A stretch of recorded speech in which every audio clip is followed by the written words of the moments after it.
Hello, everyone, and welcome to Millennial Rewind, where we take a not so sentimental look at the movies and TV shows that were around when millennials were growing up. I'm your host, Nick, coming to you from the heinous movie adaptations capital of the world, Los Angeles, California. And joining me here in the City of Angels is my co host, Jules. Jules, how are you doing today? I'm spanking mages and getting away with it. Oh, that's a great way to get me too'd. And joining us from the terrible CGI blood that's indistinguishable from jam of Southern California, the Inland Empire, is my other co-host, John. John, what's happening? Well, you know that step down bathtub I keep next to my bed? I just finished filling it with porridge. I heard it's super exfoliating. If you like what you hear today, please do us a favor and hit that subscribe button. Also, be sure to share the show with anyone you think might like to listen as well. So, all of that was because we watched the last movie John ever gets to suggest for this fucking podcast. The last one. I gave you a second chance after Santa Claus the movie, and you fucked it up. We watched the 2000 fucking travesty Dungeons Dragons. And John, how would you tell someone you watched Dungeons and Dragons without using the title? Look, everyone, I just want to apologize right now if I shouldn't have watched this. I didn't see it listed while I was reading the core boycott rulebook. So if it's in the Unearthed Arcana, I'm sorry, I missed it. By the way, are we still running boycott? Is it active? I don't even know now. I mean, after watching this movie, I don't think I'll be involved with anything Dungeons and Dragons ever again. I'm gonna go take like my 10 books and just set them on fire. And Jules, if the producers asked you to come up with a different title for this, let's say movie, what would it be? It's what's on the tin, which is you failed your performance check. Nice. Oh god, this fucking movie. It nat one every ability check in the game. And for anyone who doesn't play Dungeons and Dragons, a nat 1 is the worst dice roll you can get. Automatic failure. There's another alternative title, automatic failure.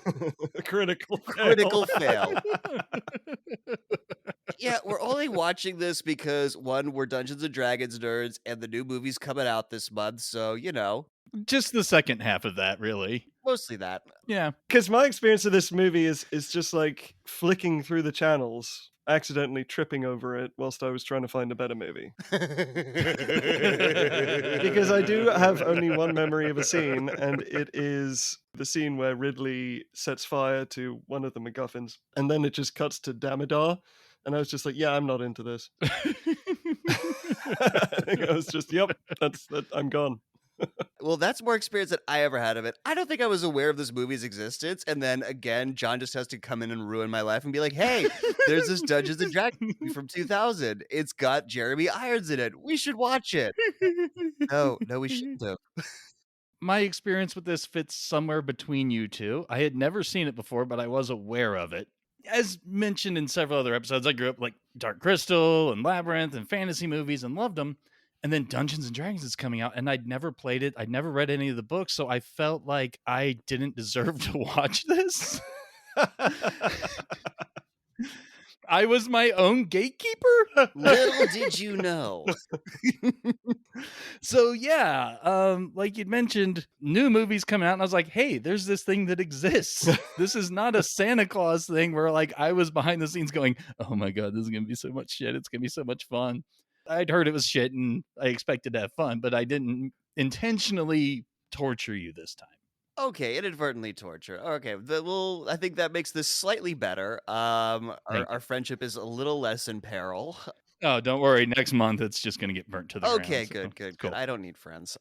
Again, I hadn't heard this until John brought it up. I mean, we're all D&D players. We all got into it during the pandemic. So we are all kind of nerds in that regard. And fucking hell, this movie. We're going to get into it, I'm sure, as we watch it. But this movie wanted to be Star Wars so fucking hard. Oh my god. Okay, so the movie makes more sense than the episodes of G.I. Joe we covered, but I'm not sure which one wants to be Star Wars harder because G.I. Joe literally ripped like the sound files or they literally ripped the audio from Star Wars. So God, there's so many moments, so many lines, so many visuals for him. This is Star Wars. No, so here's the thing. I did, the most casual of Wikipediaing, and Courtney Solomon, or whatever the fuck the director's name is, literally wanted to make a trilogy, and he's literally said he was heavily inspired by Star Wars. So he just forgot to the inspired by part and just went out to make like if a Death Star showed up like halfway through this movie, it would not have been out of place. I missed that. I did notice that he bought the rights to make a D&D movie when he was 19. Damn. Wow. And like 10 years later, he got this movie made, and it was his directorial debut. It shows. Oh, yeah. But at the same time, I gotta kind of say, it's definitely not the worst I've seen for someone's first time making a movie and getting someone like Jeremy fucking Irons to be in it. Yeah, True. he got Jeremy fucking Irons. Kind of remarkable. I mean, he ripped it down right to the one phenomenal actor playing in the movie role. I mean, I don't know why he forgot to leave the previs in the movie, but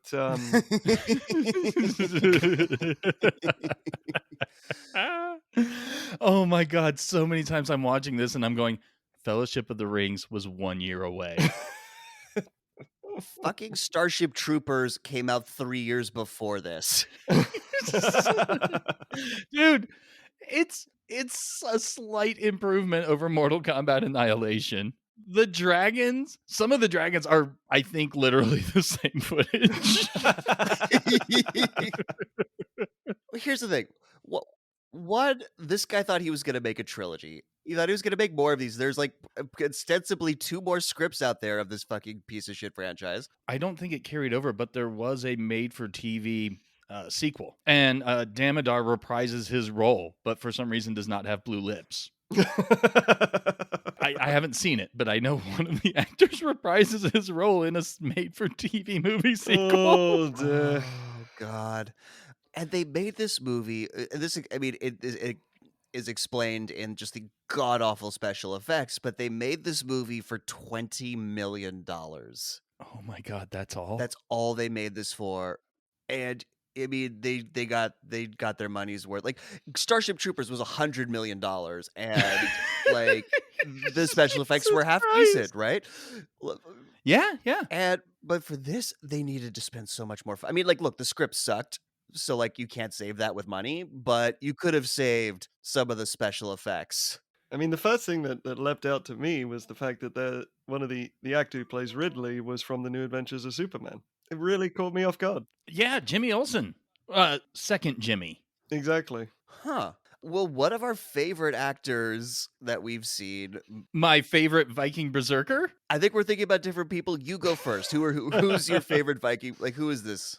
Danny from Hocus Pocus? Thora Birch? Oh, okay, yeah, we were talking about the same person. You just Yeah, the Empress. Yeah, the Empress. Thora fucking My Birch. favorite Viking badass. Yeah, Danny from Hocus Pocus. She's in it. Look, she had nothing to work with. They removed her acting somehow. They extracted it with a syringe. They did. And again, this was year after American Beauty. Like, did she just use it up? Did she not have a long enough rest? I have a theory that either that the director went up to her and said, "You're at 60% right now. I need you at 0," and went to the sidekick and said, "You're at 7 right now. I need you at 238." Yeah, Marlon fucking Wayans is in this. He plays Snails, and yeah, his character's so out of place. Look, they brought him into Marlon Wayans, and he Marlon Wayans the fuck out of this movie, but it was too much. He's capable of acting both comedically and dramatically because he's in a scary movie, and he's also in what was it called? In Requiem for a Dream. He's capable. He's not a bad actor. And of course, Jeremy Irons is not a bad actor, but he's got very little to work with too. Well, my thought was that Jeremy Irons just chews so much scenery, there was nothing left for Thora Birch to work with. Oh my God. Fucking Jeremy Irons. God bless him. He gives this movie his all. He is riding waves in his performance. He is very calm and collected and then we'll just spout rapid fire style, typically while dramatic pointing is involved. It's amazing. I kind of want to do the whole episode impersonating him. Oh, guess what I found out about Thora Birch? Speaking of Thora Birch, Oh, both her parents were porn stars. is that how they met? I think so. Yeah, they were both in the porn industry. They met each other. I don't know whether they worked together in that capacity. They were actually in the same movie. They were in a very like problematic movie involving Native Americans, but they did act in the same movie, and that's how they met. So yeah, Thora Birch's parents, porn actors. And they waited until this movie to teach her how to act. Yeah, she was in these high profile movies, getting a lot of critical attention. Like, whoa, whoa, whoa. In this house. We act deadpan. Yes. None of those highfalutin facial expressions in this house, Missy. Even her expressions are previs. Oh, Oh, they did not get any textures on those facial expressions. Well, anyways, I got nothing more. I just want to get the fuck through this because this movie sucks ass. So we're gonna take a break, mentally prepare, maybe drink a lot, and then when we come back, we'll start breaking down Dungeons and Dragons. God damn it. Hey there, studio boss? Yeah, you wanted to see me, right? Yeah, Courtney, thanks for coming. Why don't you take a seat over there? Okay. Did you get a chance to read that script I sent in? Yeah, I read it. It's actually what I wanted to talk to you about. Oh, awesome. So which part did you like the best? Okay, that's the thing. Oh, no. Let me guess. Was it when the Empress took out those TIE fighters? Or no, the epic lightsaber battle in the tower, right? Actually, not what I was getting at. Oh, no, that I get it. It's definitely the fight scene in the canteen on Tatooine. Boom. Okay, hang on, Courtney. We actually asked you to bring us a Dungeons and Dragons script. You know, like the role-playing game, not a Star Wars script. Oh. Oh. Yeah, we were pretty clear on that. We actually don't even have the rights to Star Wars. We couldn't make a Star Wars movie even if we wanted to. Okay. We got this. How about I just take the same script, but we change everything to fantasy stuff? Okay, I could see that working. But when you're doing that, could you make the script also good? No. I mean, you're asking me to come up with new ideas. You read this story, right? Yeah, nope, that's on me. I like that ending. That's on me.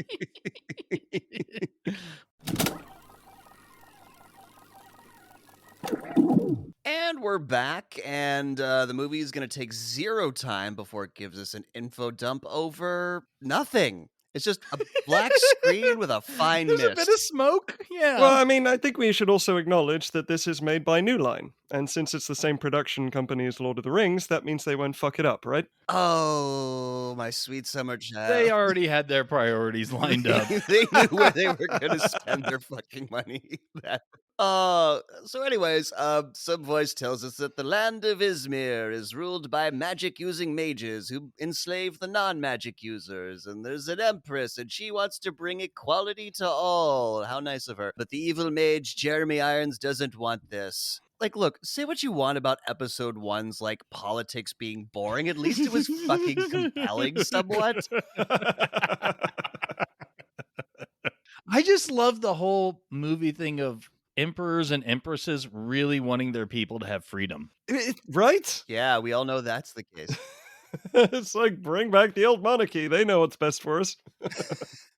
If there's Even good movies like Gladiator pulled it off, but still. if there's anything we know about the 1%, they really care about the little guy.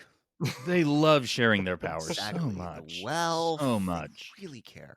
Mhm. By the way, this movie had zero opening credits or opening title budget. It's They just gave all- lingering lingering dark clouds. Just lingering darkness. But I gotta say, when we did like kind of do the through the bridge and see the city and everything, I was like, hey, that's okay. And then I remembered this movie's from 2000. And no, it's not okay. This CGI is fucking horrific. This is PS1 cutscene. I mean, my note is this is previs for the previs. This is Inception level previs. N64 3D graphics saw this movie and was like, I could do a better job. What the fuck? But it won't just be these special effects, just It's fucking everything. everything. The Fucking sound everything. effects, and I mean, we fade into the real world, and that's just a casual skull. It doesn't get referred to. Just a casual skull sitting on a goddamn coffin. Yeah, are we in a dungeon? Are we in the sewers? Where the fuck are we? There's just like fantasy Rube Goldberg machine with like hooded dudes just pumping this and cranking that. Are they trying to destroy a force field around a magic scepter? Are they creating the magic scepter? Yeah. What the fuck is going on? Why is it right next to the dragon holding cells? Why do they need a gyroscope? You always need a gyroscope. I mean, Well, for me, it was magnetic office toy from the conference room C is somehow somehow a significant object in this movie.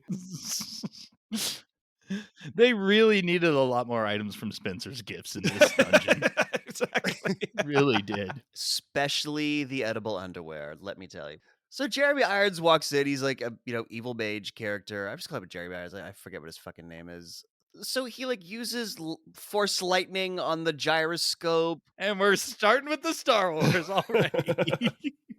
and it creates some like steampunk sickle with a green gemstone in it.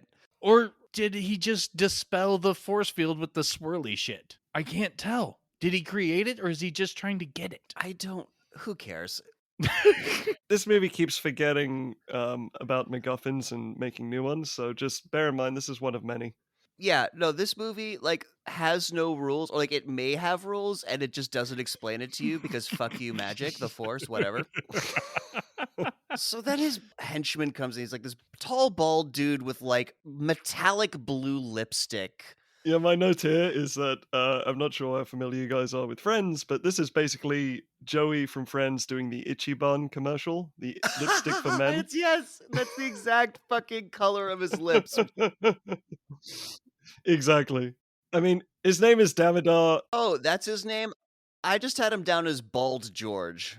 Instead of Boy George. His name is Damodar, and I couldn't get the Smurf song out of my head. I'm blue, damody, damudar, da damody. Oh, yes! This stage just keeps getting better. Damadar, damadar, damadar, damadar. I guess I'll have to call him Damodar. I just had him down as Bald George for the whole fucking movie. Bald because- George. No, damadar, dabadai is Yeah. Damodar, Damodar. Damadarn this movie. And so he comes in and he tells Damodar, whatever, orders his minions to open the gate. Yes, the return of casual monks are casual. Clearly watched Mortal Kombat. Yes. The effects aren't the only thing they stole.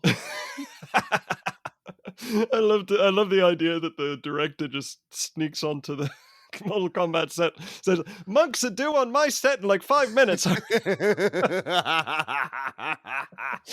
over there. Get over there. Go, go, go, go. We got these monk extras for a day, and we are going to make the most out of it. Oh, if only. Yeah, so they open the gate, and what do you know? It's a dragon. So we've got Dungeons and Dragons within the first 5 minutes. The mission accomplished. Roll credits. We're done for the day. And this previs dragon looks so unhappy that he hasn't been finished. I mean, he's Yes. he starts setting fire to things. It's yeah. Yeah. Yeah, he's toasting some henchmen, but then like Jeremy Irons takes this steampunk sickle and like kind of controls him for a hot second. He says, "Come to me to the dragon," and the dragon's already there. Like they got the wrong order. Well, Well, he takes a couple more steps into the room. Yeah. And this impresses the shit out of Damodar Dabadai. Yeah, so Jeremy Irons, like, he villain-splains that he's going to use the dragons to overthrow the Empress, but the dragon's, like, not really down with this plan. The magic isn't quite strong enough. Yeah, the dragon somehow manages to wink green energy out of his eye. Yep, he winks the green energy out of his eye, and this is when he just killed Jeremy Irons and Demo DW with a fucking fireball, and the movie ended, and Nick had his sanity preserved. No, because we don't have enough Star Wars yet. No. I'm just savoring the fact that the sound effects guy realized the dialogue was terrible and tried to overpower the dialogue with dragon roars. The hero we deserve and need. The sound fucking mixer. The dragon runs out of the chamber, and then Jeremy Irons uses Jedi magic to fucking drop the gate, which has spikes underneath, and so the dragon dies like the Rancor in fucking Return of the Jedi. Exactly. It does bring up one point, actually. Why didn't Luke use the Force to flip the switch against the Rancor? Why did he have to throw a big old rock at it? Anyway, that was the thought that went through my head. Yeah, I don't know. My thought was, where's the fat BDSM guy to cry over the dragon? I mean, if you're gonna rip it off, rip it off. Come on. Yeah, not enough fat BDSM guy in this Dungeons and Dragons movie. And then the dragon bleeds Smucker's strawberry. Oh, I had a giant vial of nail polish broke. And then causes a river to combust. I Yeah, love that. It sets the water on fire. It sure as shit does. and then here's the thing. So then like the music crescendos and like the fires coming out of like the dungeon onto the river around the city, and I was like, cool, now we're gonna get some opening credits. Nope, I was an idiot. This was Nope. I love when movies don't do opening credits. I prefer it. but not even like a title. Like, just at least give us a title. Nope, just jump right in. Yeah. Yeah, I was kind of expecting the fire to turn into Dungeons and Dragons, just like Mortal Kombat. Would they have stolen that kick-ass music, though? That's the I was question. expecting it. I mean, they already had Demu D, Demu Da, right? Right? Or no, they pull a Mortal Kombat Annihilation and just literally play the Mortal Kombat intro with the fire. Mortal Kombat! Would have made this movie so much better. But yeah, obvious chosen one has a black comedy sidekick. Yeah, he does. As one does. As one does. No, but his protagonist powers in this movie are incredible. He has magnetism in terms of protagonist powers. Yeah, he's just, as in the Lego movie, he's the special. He just is. Like, there's nothing special about him. He just is the special. And yeah, his sidekick is Marlon Wayans. He plays a character called Snails. What the fuck with the name? Seriously. I don't know, man. And yeah, just so we understand where this character Ridley is coming from, he's going to let you know, right out the bat. Grr, I don't like mages. They do evil mage stuff, and I wish there was something I could do to bring them down. I know. While everyone's worried about the fire, we'll go steal from him, Marlon Wayans. Yeah, Marlon Wayans, Snails, who, do things like, hey, man, it is what it is. What are we going to do? And as John said, they're going to go steal from the magic school because there's definitely not going to be any guards around it during the state of heightened security given the fire fucking river. I like to think this is a weekly occurrence. Like, oh, the river's on fire again. Fucking mages doing mage shit. Is what it is, Jimmy Olsen. It is what it is. So, but there, yeah, also will be the most envied thieves in this fucking city and whatever. So Snails is like, I'm in. So meanwhile, the Council of Mages has convened in definitely not an opera my house. This is God. absolutely a set they built. No, they filmed this in the Czech Republic, so they wouldn't have to build a lot of sets. So there's just like that lot of old timey shit there. So that's why this cost $20 million. So yeah. And so somehow Jeremy Irons has managed to like go from this fucking dungeon to convening this like 100-member council in a matter of minutes. He's also a quick change artist. Yeah. He's got a different outfit on. He's not wearing like black. He's wearing white. Completely different set of robes. Yeah. Yeah, you managed to change it to something less menacing. Tells the council that the Empress will soon be old enough to use the magic scepter that she has, and she's gonna create a revolution, and that's gonna suck for the 1% because she wants everyone to be equal, which we all know people in power love equality. And this is MacGuffin number 2. Yeah, there's just so many MacGuffins. Dungeons and MacGuffins could have been another title. It really could have. Oh, man. And so the solution to all this is to apparently vote to take her scepter away. But what if she doesn't let us take her scepter away? Well, then we'll know her intentions. Cool stakes, bro. Cool fucking stakes. Hold on, let me get this straight. The Empress is very upfront about wanting equality and freedom. Yes. And so we're going to ask for her, super powerful artifact. And if she doesn't give it up, then we'll know she really wants to give people equality, the thing that we already all know about. Yes, this movie is a master class in screenwriting. Yeah. Okay, just wanted to make sure I was following the intricacies. And at no point do we see any inequality or lack of freedom in this movie. But mages, man. And you filthy commoners.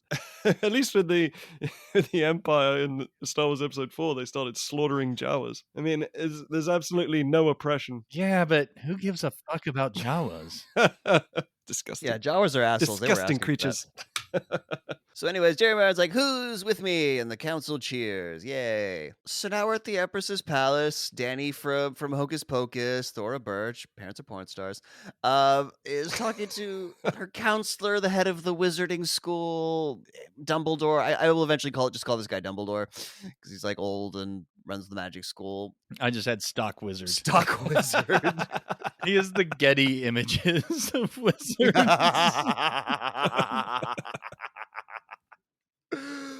And she's just talking about how, gosh darn it, she just wants equality for everybody, by golly.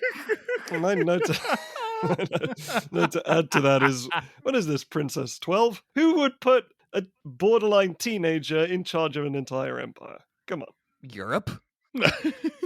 Just European countries back in the day? Yeah. But we're supposed to be rooting for her to be in charge, and I don't see why. Because freedom. America? Yeah, she stands for truth, justice, and the American way. She might be Superman. I mean, we already got Jimmy Olsen, so why the hell not, really? Yeah, we're halfway there. Yeah, she would even die for these, poor, dirty schmuck commoners. I want to see that movie. Where she just dies. She just dies in the opening sequence. Well, anyways, we need another MacGuffin, and so this...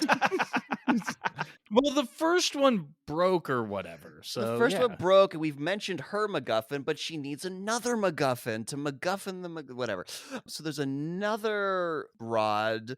Yeah, there's this thing called the Rod of Sevril, which will allow her to control the red dragons, and that should help keep the council in line. Like, if she gives up her gold dragon controlling rod, she needs her backup dragon controlling wand. Because red dragons are better than gold dragons, I guess is the implication here. What? Because a rod is a funnier word than scepter.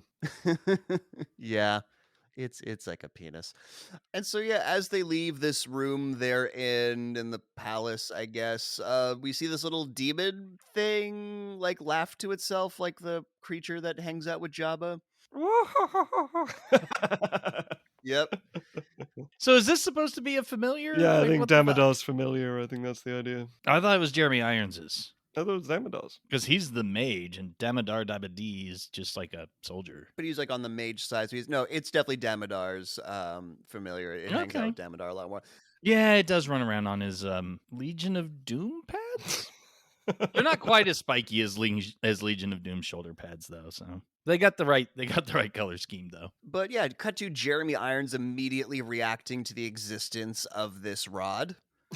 That was so fun, See, wasn't it? that's why I thought it was his familiar, because it's like he's using it to spy. He turns to face his altar and says, I must have the scepter. God damn it, he just chews all this scenery. He's a Saturday morning cartoon villain. It's like no, but here's the thing. It's kind of beautiful to behold, It's really. the equivalent of me just spinning around and saying, I must have a good movie to review. You know, it doesn't make any sense for anything but drama and hamminess. Why does that need to make sense? But the little demon thing is giggling on Damovar's shoulder, so it is Damovar's. Isn't this the bone set? Maybe? I don't know, man. I watched this like a week. I watched this scene a week ago. I forgot. My brain. Yeah, no, like his private office or whatever has like all the skeletons and shit in there. They're real. Oh shit! Really? Yeah. Okay. How much grave robbing was involved in setting up this sequence? No. It's like a church or something. They had a crypt and then stuff got brought up and like it's just part of this church that they filmed in that has actual fucking skeletons. Yes, there is a church like that in Europe. Is that the reason for the curse on this movie? Other than the ones that Nick's been laying down, what curse do you refer to? Terribleness. Okay, so same difference. All right. So yeah, he tells Damodar Dabudi Double Boodle to go kill stock footage wizard dude. Kill Getty Wizard. Yeah, British Pathé wizard. To get him to tell him where the scepter is, and you might as well kill him while you're out, and bring back some Chinese food. Just like that sort of casual. Yeah, you might as well kill him. Yeah, but I mean, it's still more Star Wars. Before Jeremy Irons gives him the orders, "What is your wish, my lord?" It's almost exactly "What is thy bidding, my lord?" My Like master, it's said almost the exact same way. Oh my god. See to it personally, Commander. There'll be no stopping us this time. Yeah, that's the kill him while you're at it part. Exactly. It just doesn't fucking stop. All right, so now we're watching Ridley and Snails breaking into the magic school, and Jesus Christ, this just happens so much at the beginning of the movie. There's just like this. The director clearly had an erection for this, so this was the only type of CGI establishing shot they could fucking afford. Is like this weird, like zooming up the side of these really tall towers in this city. Just every establishing shot of every location has this fucking shot. So much swooping. So much goddamn Beautiful. swooping. It's beautiful. So then we have to endure the comedy, in quotation marks, of Snails being afraid of heights, and It's not funny. the movie wants it to be funny. It's insistent. It's not funny. I agree. It is basically picture a friend of yours who's probably well-meaning but is incapable of making you laugh. And that is what is given to this actor as comedy. But what did make me chuckle is that Jimmy Olsen knows him well enough that he is like lip syncing Marlon Wayans' complaints as he says them. I've heard this shit so many times. That was good. Anyways, they're in this like dark hall full of like artifacts and in the wizarding school of Harry Potter, whatever. And they just happen to have a giant dragon skull made out of the finest gray Play-Doh the set designers could get from the local preschool. Now we're at a very fancy library where stock footage wizard Dumbledore guy. He's working with discount Hermione Granger with Harry Potter glasses, right? Indeed. Indeed I was he going is. with discount Annie Edison from Community, but I think both works. Yeah, so he's like saying that the Empress, can't use her scepter of the Golden Dragon summoning because the council would think she's a tyrant. But you said just now that she needs to get the other scepter to control red dragons to counterbalance the what do you want from the Empress, my dude? Reasons. More MacGuffins, damn it. Yes, that's right. Buy 3 MacGuffins, get the 4th one free. Another one? Yes. Sweet. Because we get the map. That's the next MacGuffin. Which leads you to the next one. Exactly. Which leads you eventually to the rod that they're after. So we will, I'm sad to say, run out of MacGuffins at some point. Very sad. It is. There are limits to the amount of MacGuffins in this movie. But so the character we meet here is Marina.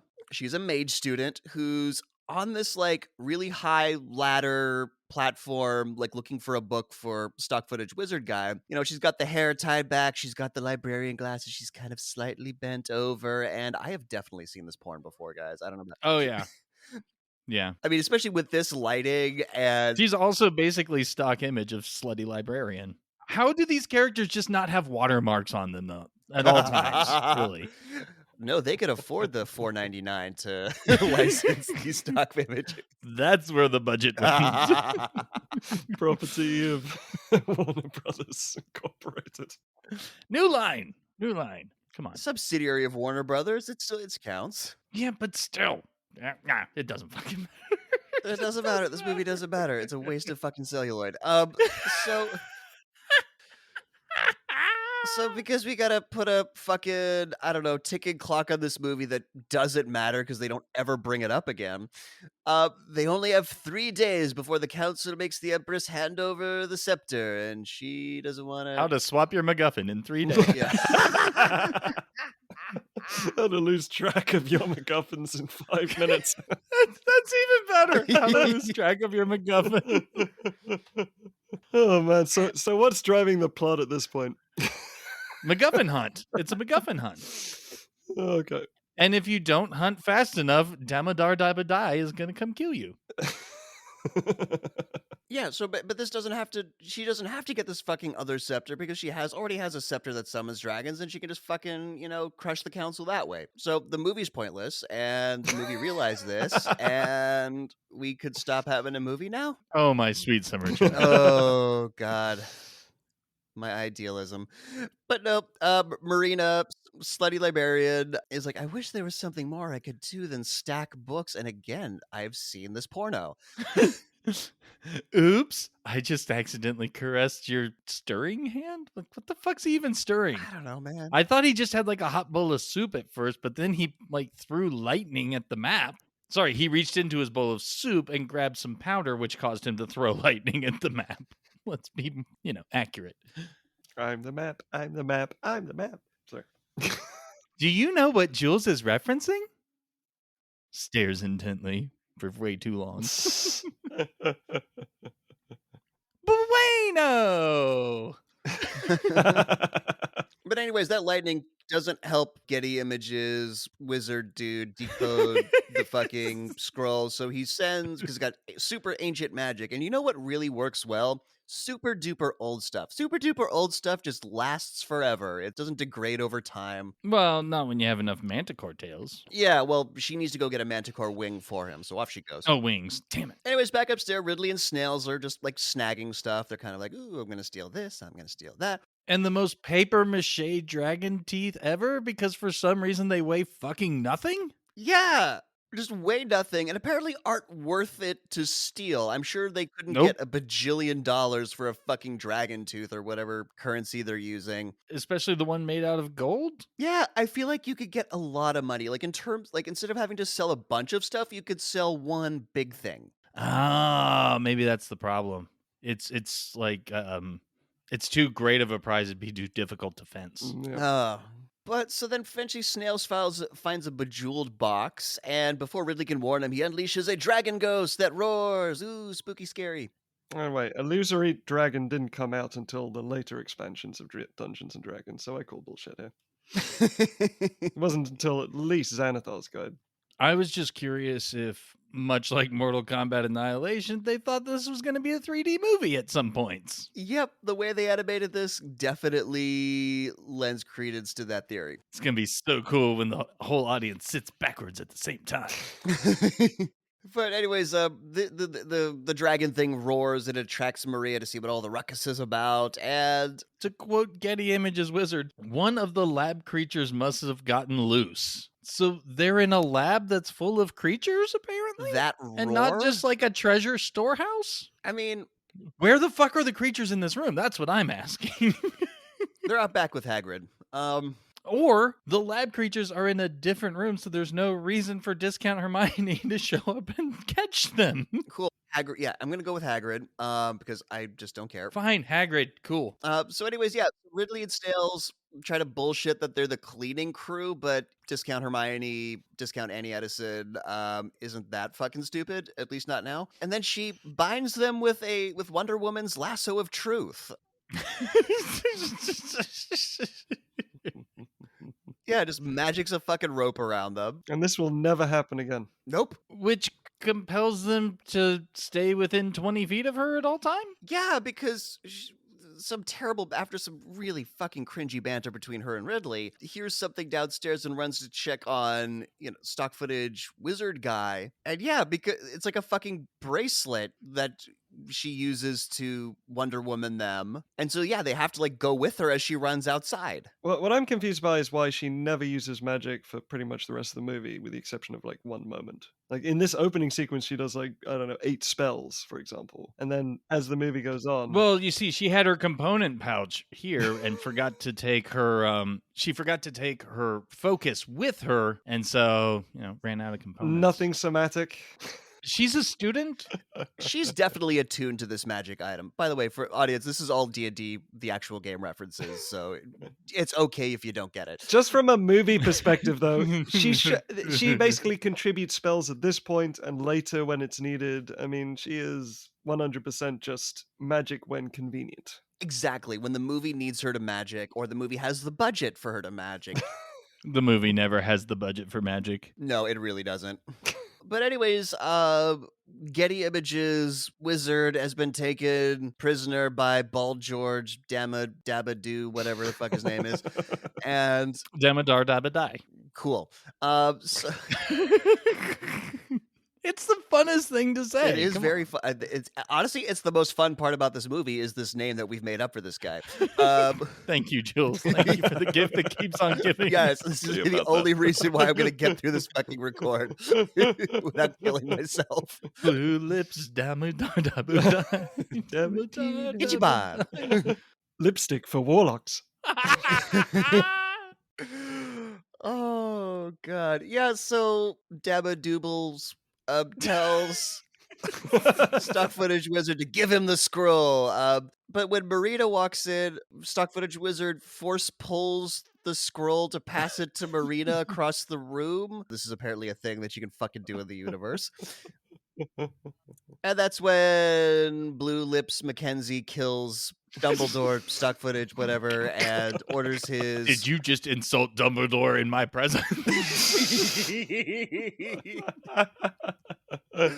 I don't think the audience is going to be able to follow along with this because they're just making up like new names for the characters just to Fine, we won't keep calling back to me being associated with other characters. No, that's fine. They should have listened to all the episodes. Right? Yeah. It's our audience's fault. It's your fault, new listener, that you haven't listened to like the 50 episodes we've done so far. And have it memorized. So anyways, these Crimson Guards, he sends them to go kill the other three, and Marina grabs a handful of nearby bath salts and force lightnings the fucking baddies. It's purple lightning, so not the same as Star Wars. Or Hocus Pocus. Or Hocus Pocus, because that one's green. So she opens a portal to the streets of the city. And thank God it's like permanent so that everyone can just follow you. Yeah, exactly. Not closing it behind you so you get away, or maybe opening a portal to a place that's a little further away from the city so you put some distance between you and your pursuers. I don't know. I'm thinking way too hard. Well, it doesn't matter if you just leave it fucking open. That is true. If you just leave it fucking open, none of that matters. Although I will say, student does learn from her mistakes later. She does. Yeah. Credit where credit's due, and there's very little credit due in this fucking movie. We put credits in the movie before the movie did.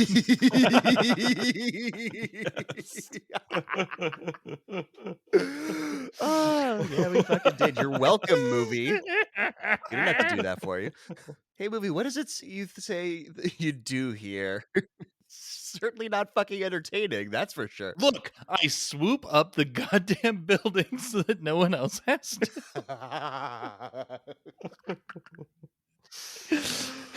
Well, anyways, they're out in the city. They're trapped in an alley, but Blue Shield. Damn.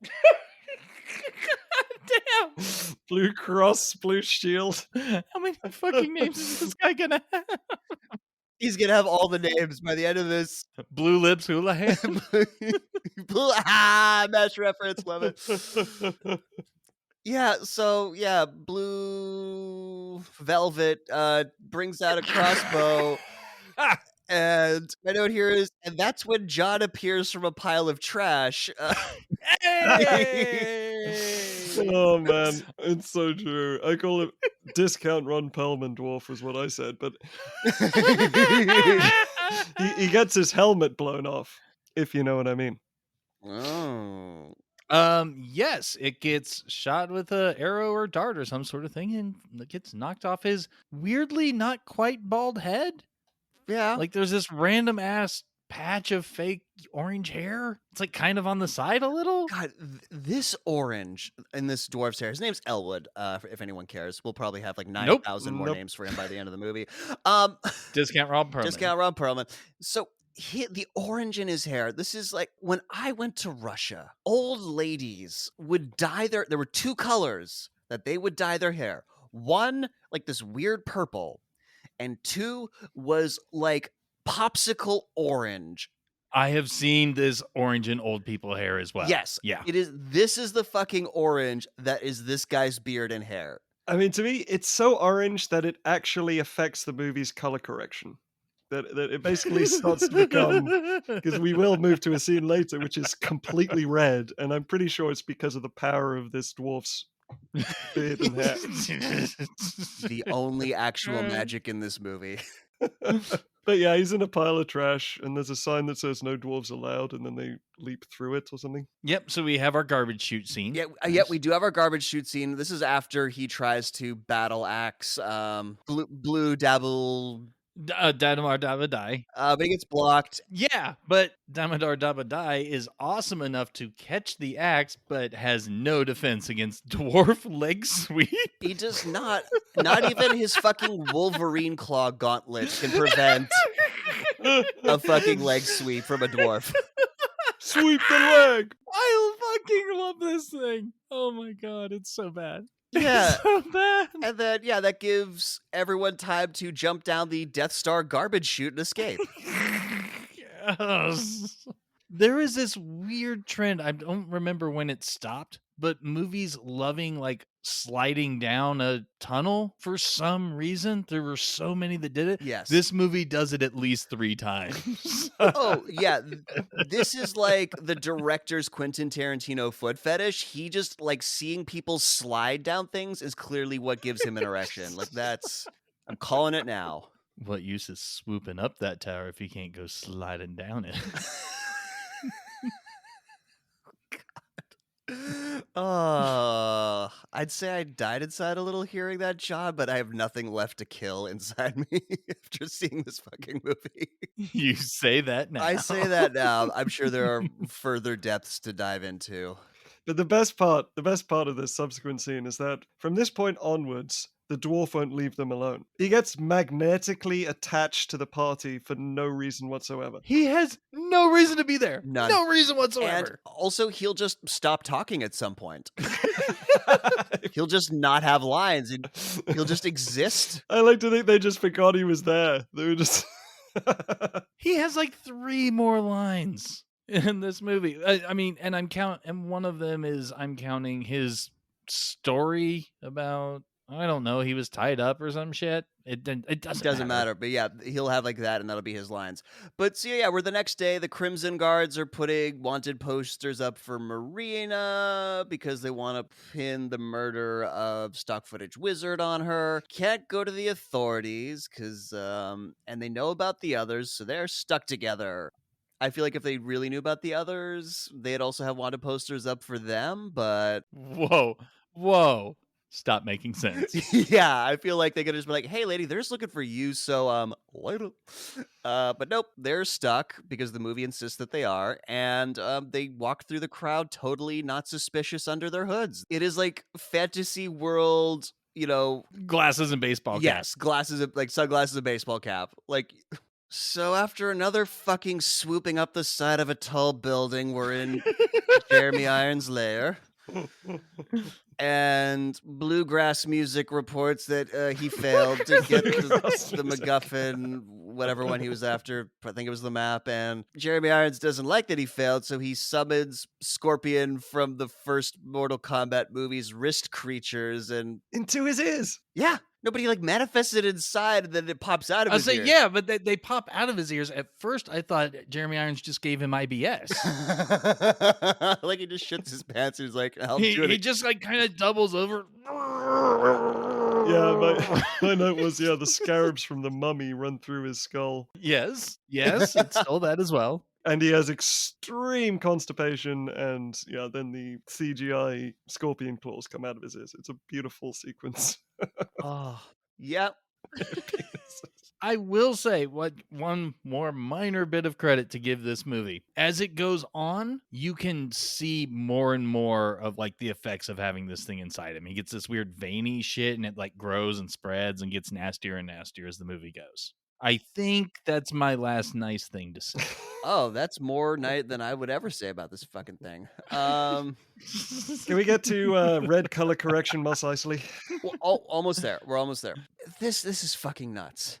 This is Of the many nuts things in this movie. So somehow Jeremy Irons has just All the fucking nuts. absorbed from the ether that Norda, this really powerful tracker, is trying to find the scepter. So you need to go find this tracking down person because she's good at her job and she'll lead you to the scepters. Go and track the tracker. Yes. As they look for the MacGuffin for the MacGuffin. It's all layers. So does that mean Norda now also counts as a MacGuffin? Well, that could be actually, yeah. The levels of the MacGuffins. It's amazing. Nick just died more inside. He said he was out. He said he was out of It's things. so hard not to cry from how bad this movie is. So basically, he orders him to chase the person who's chasing. Yes, chase Yes. the person who's chasing, and the person that you're chasing is better than you at chasing, so somehow you're gonna chase the person who's chasing. This makes sense. This is Dungeons and Dragons, the 2000 movie. It's a great plan. So cut to the cantina on Tatooine. Sorry, I mean a tavern with some lively music playing. I love how the dancing extras are so not into it too. It's like a and it is completely red. This is where discount Ron Perlman's beard just overpowers the entire room. It became a filter. They're sitting at a table with Ridley and Snails and Hermione. But fucking Ron Perlman, dwarf, he just orders a whole fucking turkey for himself. Like, he's gonna eat the turkey. He's my hero. Yes. And he eats it with the filthiest hands. Oh God, that's terrible. Yeah. Like, they're Yeah. basically black. And it's just gross. It's like, dude. He does have the forethought to save scraps in his beard for later, though. So That is you know. smart. It's always good to have a snack. Jesus fucking Christ, it's so gross. It's so fucking gross. It's like he just missed while trying to eat. That's what it looks like. And so the dwarf just like straight up asks like, "Hey, so this scepter you've been talking about, Annie Edison, is there any money in helping you find this red scepter that you're talking about here?" And Ridley's like, "Hey, so why do you need this red scepter?" And she's like, "To save the Empire." And he's like, "Fuck the Empire! I'm Luke Skywalker, and the Empire works only for the mages." Oh, but don't forget the racism. Oh yeah, just like. Can't you just not be a dwarf for a moment? Oh, he gets his Yeah. own back. But my favorite line comes from her, actually, because she says, "That is just the sort of half-baked, illiterate drivel that proves commoners really are common." I don't know. I love that line so much. I mean, my note for this is just Americans, or, Yeah, the 1% in a nutshell. But anyway. So Ridley and Snails are like, "Nope, fuck this quest." They are going to reject the call to adventure. Yay, movie over. Yeah. But they gotta eat something first. Just this giant Aw. round lemon that was served with the turkey. I think Snails just picks up a fucking lemon, and I'm just like, okay, weird choice. There's a whole bird in front of you. Ron Perlman's gonna like take your fucking hand off if you go for He's the also been bird. touching with those filthy hands of his. Like, I wouldn't want to eat that turkey either. I get it. That's true. Yeah. Sabrina takes out the scroll to try and figure out how to decode it, and Ridley notices it's got marking on it like the scrolls his dad used. What the fuck is this? Is he got like a mage background? Was his dad like a discount magic? Like, what is this fucking thing? It's a thief's treasure map that wound up in the magic school, maybe? Like, what the shit? What the shit is I don't this? know, but despite the fact that this supposedly has an ancient magic that not even the highest mages of the land can decode, he just like chants some fucking incantation that his dad used with his old scrolls, and he gets Dream of Genie smoked into the scroll. I mean, I was Seriously. expecting him to start singing "Oh Clementine" at this point, Oh my god. Life would be complete. but You sing that song, Minnie Hoff. You sing that song. So, anyways, Hermione says the incantation too, and also gets "I Dream of Genie" smoked into the paper. So, they're gone. end of movie. End of movie. Good. They went off and had a whole other movie, and the other's just like, And Snail's got it on with this elf he's been checking out. yeah, if only. Yeah. But then oh god, we get a brief cutaway to Deep Blue Sea, who's giving a sack of coins to some sketchy dude, and this is like where John was saying he's got the veins in his head now, so the infection has progressed, and he tells these goons that they'll suffer a fate worse than him if they don't find the thieves and Marina. So I don't know what. IBS and acid reflux? They have to watch this movie as punishment. So back in the tavern, an elf lady walks in. Ooh, she's pretty sexy. Snails likes what he sees. And then the dwarf steals Flashheart's line from Blackadder. The dwarf says, "You don't need a woman like that. You need a woman who's got a beard." And it's a line from Lord Flashheart from Blackadder who says, "Thanks, you bridesmaid. Like the beard, gives me something to hang on to." When he talks to Baldwin. Yeah. From Ron Perlman Dwarf, we can get a little more racism in the movie because, he thinks that elves are gross. They're gross and bony and they all look the same, and you need a 250-pound dwarf. With a beard to hang on to. Yeah, dwarven lady with a beard to hang on to. Yeah, exactly. And so he likes meaty dwarves, and he humps the air just in case you didn't know what he meant in terms of hanging on to something. Snails goes down to hit on Elf Lady, and he orders the most expensive bottle of wine. And then he leans over to the bar and he's like, "No, make it your cheapest. Like I'm just trying to impress this chick." And they like thumbs up, almost fist bump each other. He's like, "I got you, bro." So then, Wild Blue Yonder and his goons walk in, and nobody reacts to this. It's just a bunch of armed dudes in crimson uniforms and a guy with very questionable makeup choices. So yeah, so Ron Perlman dwarf Elwood, he sees Dabu Deeble Dobbles and Dumbledore Dabu Die. Dumbledore Dabu Die. Dumbledore Dabu Die. Oh my goodness me. It starts a bar fight, so then everyone starts fighting each other in the melee. He can escape with Snails, but Snails isn't happy about this because he wanted to tap that elf ass, and Elwood drops some more elf racism because, like, oh, whatever, they look down on humans. You're whatever, fucking elves, gross.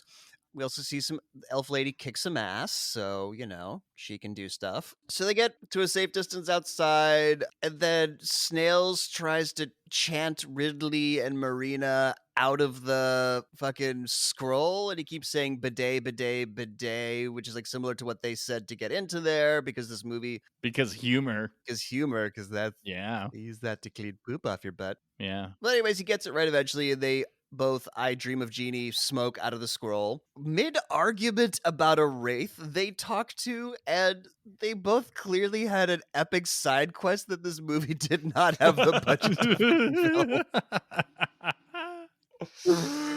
They edited all the wrong scenes out of this movie. I like to think did. that. I would just to see Ridley and Marina bickering while talking to a wraith. I wanted to see that, not some bullshit bar scene. So the wraith told them apparently they're relaying this epic side quest that in order to get the rod, they have to go to a dragon's cave. But in order to get into the dragon's cave, they need to get another MacGuffin, the Eye of the Dragon, and they need to go get that from the Thieves Guild. Side quest, fetch quest. Yep. Side quest, fetch quest. So we're at 4 or 5 at this point, MacGuffins. And Snails is like, cool, we're not doing that. Let's go, Ridley. But Ridley's like, actually, I said we're gonna do this, so come slave. Seriously. And Snails is like, Jesus. why the fuck? Why? Basically, the question we're all asking as we're watching this movie. Just Exactly. why? Why? And in this moment, it came across to me. Tell me if it came across to you guys that Ridley and Marina clearly had some nasty scroll sex while on this side quest. Eh. Or is that just me wishing for something exciting to happen? I think that's you wishing. I think she still finds him too unpleasant. Fair enough. But Ridley's clearly like got the undercover hots for her, even though like she's a a mage. Gross. Oh, absolutely. Yeah. And so he's like, tells Snails like, listen, this eye of the dragon, it's a ruby, it's about the size of your fist. Yeah, he knows what buttons to push so that Snails will tag along. Yeah, it's Yeah. like, she's rich, very rich, give you treasures beyond your wildest dreams. Let's go save the And princess. Snails can imagine quite a bit. Yes, you can imagine quite a bit. And Ron Perlman was like, well, I don't really have a choice but to go with you, and why not? Yes, you do. You have a choice. Yes, you absolutely do, fake Ron Perlman. Walk away right now. Yes, walk away. Just walk away. But he's trapped in the gravitational field of the protagonist, so you can't escape now. He's caught in the tractor beam and he's just pulling him in. That's no way out. But he's like, but who's gonna pay me if I go on this side quest this quest that I absolutely have a choice as to whether or not I partake? And they just throw Hermione under the bus. They're just like, she will. Yep, she's gonna. And she's like, oh yeah. Anyways, we'll figure that out later. Just come on. And Ron Perlman was like, that's a terrible way to do business, and I agree. Delivered directly into the camera. God damn, this movie thinks it's so fucking funny. So he walks off and never sees them again. Yes! He gets a little acetone, he gets the spirit gum, takes his beard off, and just nopes out of there. Finally washes his hands. Oh dear. And so they all leave, and it turns out that Catwoman, sorry, the elf lady from the bar, was watching them from a nearby tree the whole time. Don't care. Nope. Appropriate response, yes. That's my response to everything that happens in this. So now they're at a market in Rivendell. No. This is the bazaar from every Indiana Jones movie. Yeah, this is discount Indiana Jones. Yeah. Yeah, it's every fucking bazaar in every Indiana Jones movie. I think it's another franchise this movie was stealing from. Oh, yeah. All we needed was John Rhys Davies to show up and start shouting at him. Would have been a better movie. Yeah, he was too busy doing Lord of the Rings. Yeah. And this movie is so fucking proud of their background actor coordinator, because we just go through this market for hours before the fucking characters show up. And Snails immediately starts stealing shit. And no one notices. He's that good of a thief, man. Yeah. And then Ridley sees Majin Buu from Dragon Ball Z. Oh my god. I put licking third eye guy, but I love that so much. Oh my god. Yeah, he's a purple dude with a third eye who's also clearly a thief. So they just like recognize him? Hey, game recognizes game. Okay. So he goes up to purple Majin Buu dude and he's like, take me to the Guildmaster. And he's like, no, fuck off. Seriously.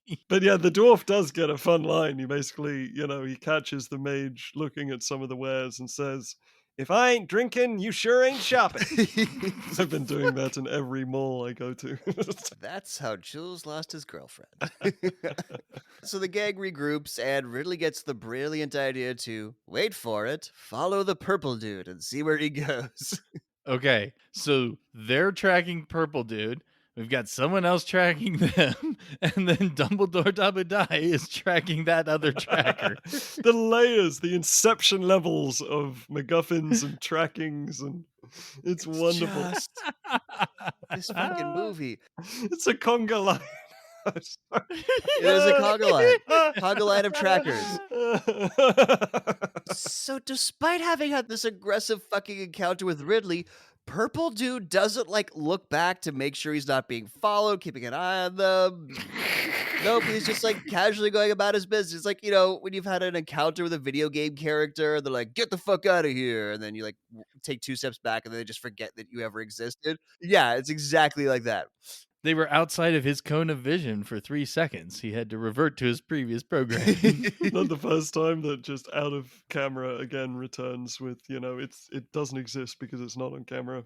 That'll come back later. It's fantastic. Well, anyways, he gets followed back to the entrance to the Thieves Guild, which is so conspicuously out in the open, it might as well have a neon fucking sign. It just makes me think these people at the bazaar must be used to thieves. So how are they not noticing this shit? Or are they just okay with shit getting stolen? That's just how they roll. Maybe it's a thief town? Yeah. Who knows? It's okay. We'll steal it back in like 5 minutes. So yeah, they just walk into the Thieves Guild, and immediately Purple Dude sees them, and he's like, I told you not to follow me, and he immediately has them seized. Man. So seize them. I said no. God, you guys, you never listen to me. Oh. So apparently, even though there are 4 of them, only Marina and Ridley get taken to the Guildmaster. I guess they couldn't afford to have the other 2 actors for those days. It was sick. So what? Did Snails and Ron Perlmendorf just get put in like holding cells? What the fuck even happened to them for the next like 15 minutes of this movie? No, I don't know. They had their Wraith banter sex. That's our new band name, Wraith Banter Sex. And Thora Birch is going to show up with That Cat in the Turnip. Coming to you live from the Leafy Twig. Oh God! So many inside So many jokes. inside jokes, and y'all need to go listen to all our episodes if you want to get them. We're tired of explaining it to you. Yeah, so the Guildmaster's got a bit of he's got earrings. He's bald. He's kind of got a bit of suave, feminine-ish attitude. I don't know, man. Oh, he introduces himself by smacking the mage on the ass, which I was Because 2000s movie, yes. exactly. And she reacts initially like shocked, and then she just completely forgets about it. As if you went to a video game character NPC, smacked her in the ass, and then walked away a couple feet. By the way, do you know who this guy is? The Guildmaster, the Thieves Guildmaster. Oh, yeah, I forget the name, but like from Rocky Horror. Yeah, he co-wrote the original Rocky Horror. He's like a writer on it. Oh shit, I didn't know that. He might have acted in it as well, but he was like a co-writer of the original Rocky Horror Show. Well, he's continuing to horrify us with blatant sexism. So good job there. I was surprised he wasn't the skinny, bald, evil mage in the 2nd season of Game of Thrones, like the guy who steals the dragons and also has blue lips. But nope, it's not him. Sorry. Aw. So Ridley tries to use his thief cred to get the Guildmaster to give him the Eye of the Dragon. Be like, come on, man, I'm from the other city. I'm from the local chapter there. What about honor among thieves? Oh, you'll find out what about that in a little bit. But nope, he's gonna have to go through a booby-trapped maze to get the Eye of the Dragon. And Ridley's like, has anyone ever finished the maze before? And the Guildmaster says, no, idiot, because if there was, it wouldn't still be there. The gem's still in the fucking maze, dude. Like, but I guess this is something that happens a lot. It's become a spectator event. Yeah, it's become a whole spectacle thing, but everyone who's tried to get this fucking thing has died in the maze, so good luck with that. Because, we did half of the Rancor scene at the beginning of the movie. Now we're going to have the other half of the Rancor scene here.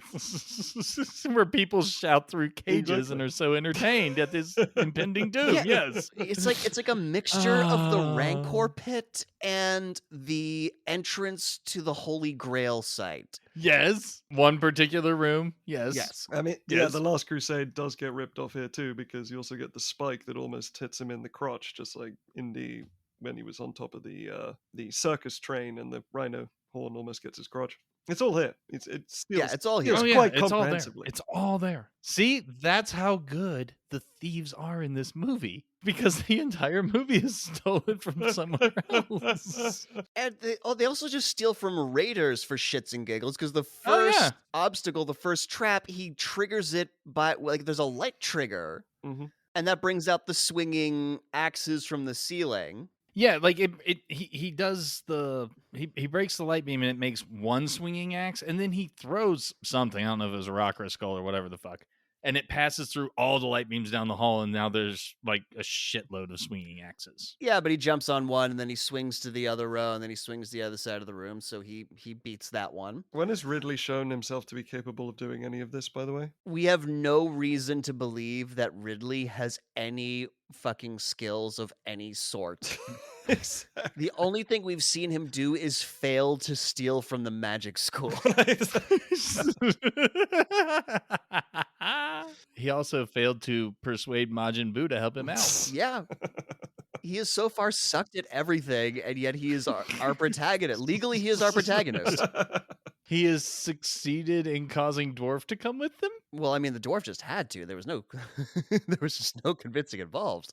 Then he gets we got the light triggers from Raiders, and then we get the you got to step on the right part of the floor from the Last Crusade. Yeah, I have Jimmy Olsen has to spell God's name. In eyeballs.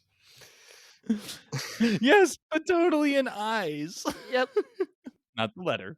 Starts with an I in the Latin alphabet. It I was like, starts with an I. because in the Latin alphabet it starts with an I. Exactly. Yes. Yes. But in this movie, it's actual eyeball shaped. Yeah. It steals so goddamn hard. Yeah, he's gonna step on the right colored ones, but then he steps on the wrong colored one, and then we get the fucking trash compactor from A New Hope, so he's got to like escape getting crushed. He hits the wrong tile, and we've got the walls closing in cliche. Come in, C-3PO! Ron Perlman, Dwarf, and Snails are listening in, and Snails is like, listen to them, Ron Perlman, they're dying.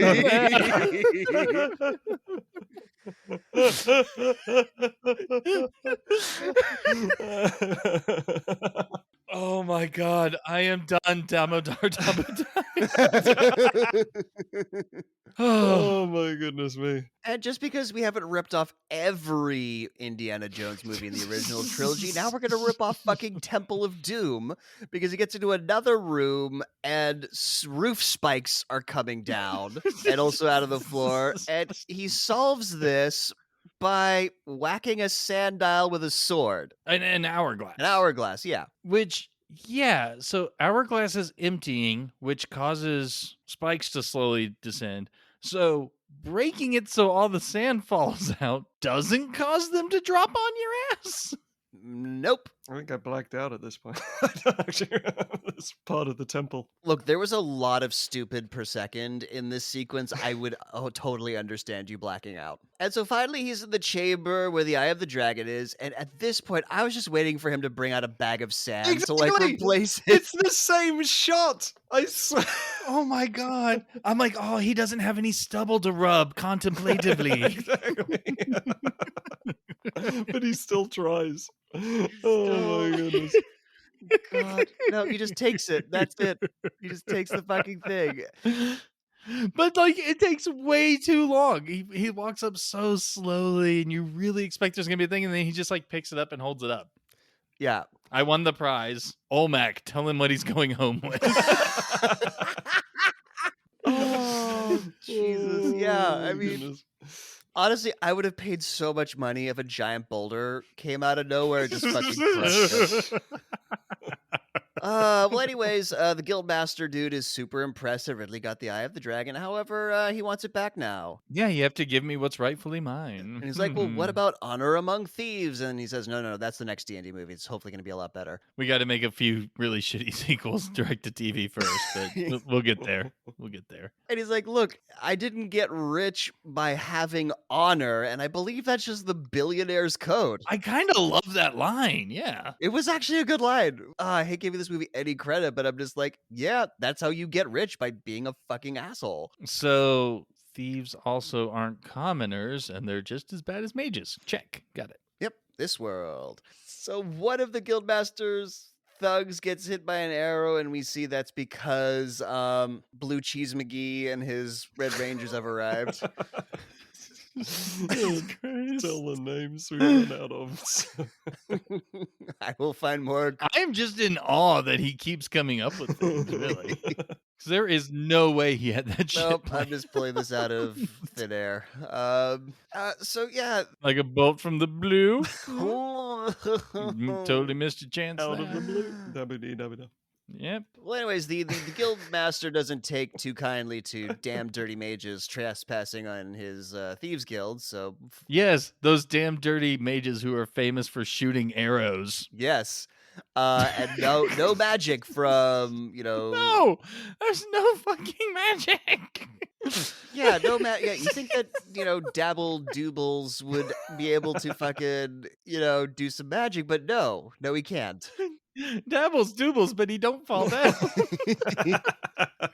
So to get out of this situation, Ridley sets the scroll on fire. Oh, this is where Jules noped out as This a kid. is where I noped out, yeah. This was so fucking terrible. I don't blame you. Yep.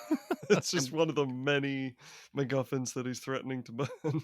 Yeah, he threatens to burn the scroll guffin, and he tells Blue's Clues that he'll put it out if he lets them pass. And Blue, I don't have one now. Whatever, Blue dabba dee dabba die. You're my boy, Blue. Yeah, my boy Blue. Fucking, he's like, all right, let him pass. Blue, that's why you're my boy. You're my boy, Blue. Then two thieves drop bear two of Blue Babble's goons, and so fighting ensues. And then the scroll gets knocked out of Ridley's hand, and Marina does the crawling on the floor trying to get the object, but people keep kicking it around cliche. God damn, how many bingo cards have we filled? Oh, very many. But I do have to say there is one moment that I really enjoy, and that's when Blue's brother Elwood? When the dwarf show back up? he puts his, when the foot lands on the map, it actually misses the map, I think. He misses the cliched shot of your foot landing perfectly on the object you're chasing. I really loved immediately before that where she's reaching for it and there's absolutely nothing in the way, but she's acting like she's trapped under something. Like she can't just scurry over to the map and grab it. She's doing that really strained, like she's hanging upside down in, I don't know, a goddamn ice cave, and her lightsaber's just out of reach. And why is the protagonist suddenly good at sword fighting? Because protagonist, the answer's in the question. But anyways, yeah, Blooble Doobles puts his foot down on the scroll and takes Marina prisoner. They do this whole damsel in distress thing, and yeah, Jules, this is where I had the same fucking observation as you. I was like, hey, she's a mage with fucking magic, and we've seen her do magic. Why doesn't she do some fucking magic here? I guess it's because Bluebees has her. She didn't bring her component pouch. She's still got to have the lasso of truth magic item on her that she's attuned to. Is she being restrained? You see, she's probably used all the charges, and it only recharges the uses after a long rest, which they definitely haven't had. Or maybe you get so many uses per day, or a week or something. Yeah, absolutely. There's some sort of stipulation. But the movie's not going to explain to you because fuck you, viewer. Oh, fuck no. So, anyways, Ridley tells Snails to get Ron Perlman, and so they can go after Marina. I love how basically they run out and they run into Blue and not the character. They just run into Blue color correction. It's fantastic. Okay, you did throw me for a second because of all the fucking ways we've been describing that guy.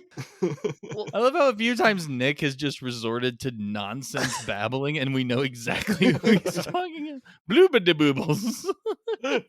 Blabbity bloobity.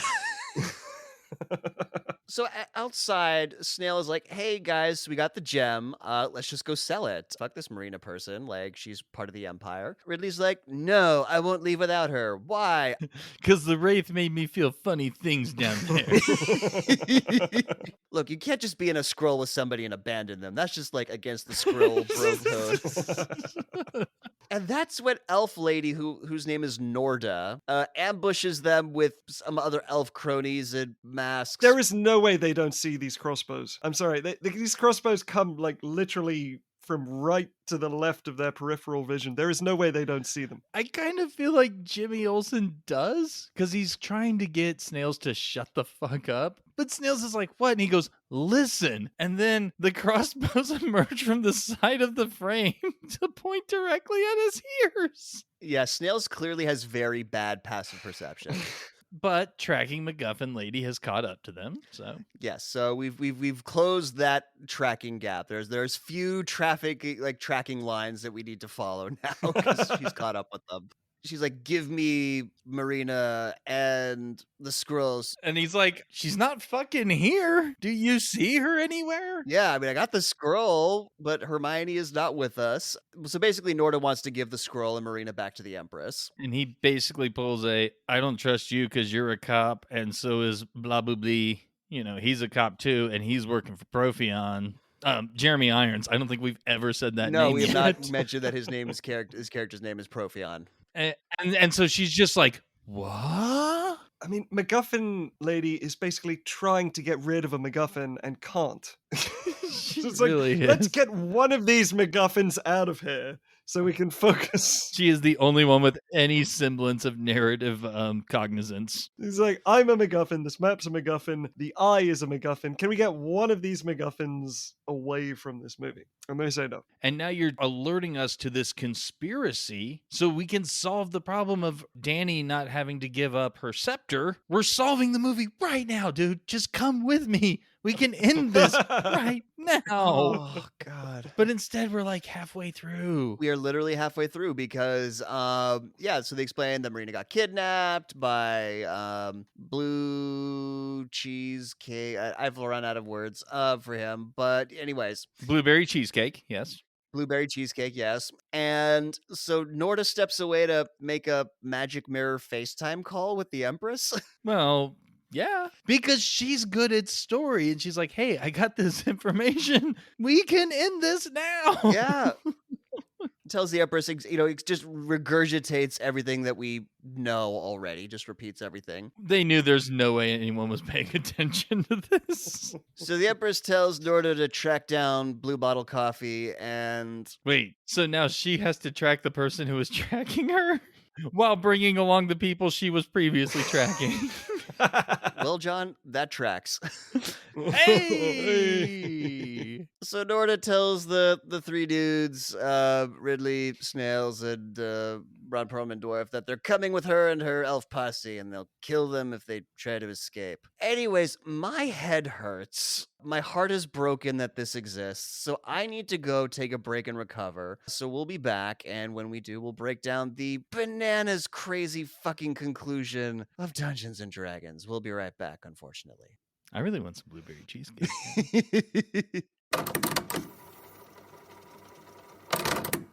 Oh man, I'm so glad we're finally getting to play Dungeons and Dragons again. Seriously. And man, thanks for stepping up and being Dungeon Master, Jules. It's a lot of work. Seriously appreciate it. Of course, I'm excited for you guys to experience this adventure. Ready to get started? Fuck yeah! Oh yeah, let's do it. You're both in a tavern. Classic D&D adventure start. Loving it. Loving the location. Then, two goblins run up and kick you both in the nuts, and you take 32 bludgeoning damage. Wait, what? You both need to make death saving throws right now. Okay, wait, hold up. This is ridiculous. I mean, there are still rules. We didn't roll for initiative. We haven't officially entered combat in any sense. Yeah, Jules, if you're not going to take this seriously, then I'm just going to go home. I don't think so. Trixie, why are you growling, girl? We've always been cool. You see, guys, almost every time we do an episode, you try some dumbass scheme based on what we're watching, and I've grown tired of it. You've broken into my house, you've kidnapped my dog. We did that for friendship. You're welcome. No, you didn't. That's stupid. So, after all that bullshit, I'm now the one who gets to mess with you. As much as I want. In any way that I can imagine, because we're playing D&D.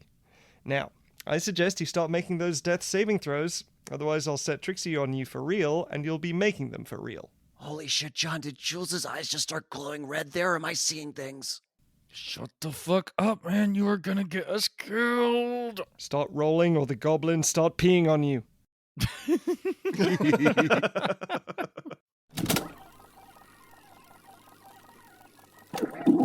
And we're back. Marina's now in a dungeon, because Dungeons and Dragons, and Blue Bunny Ice Cream walks in to her cell.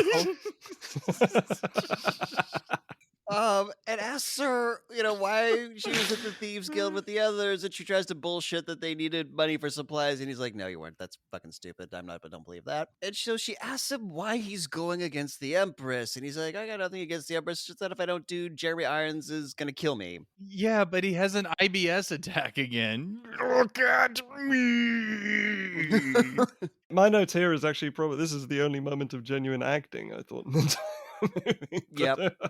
I get this weird feeling that it wasn't written to have him do the look at me a few times. They just really liked his take. So they keep cutting back to her reaction and then another take of him doing it again.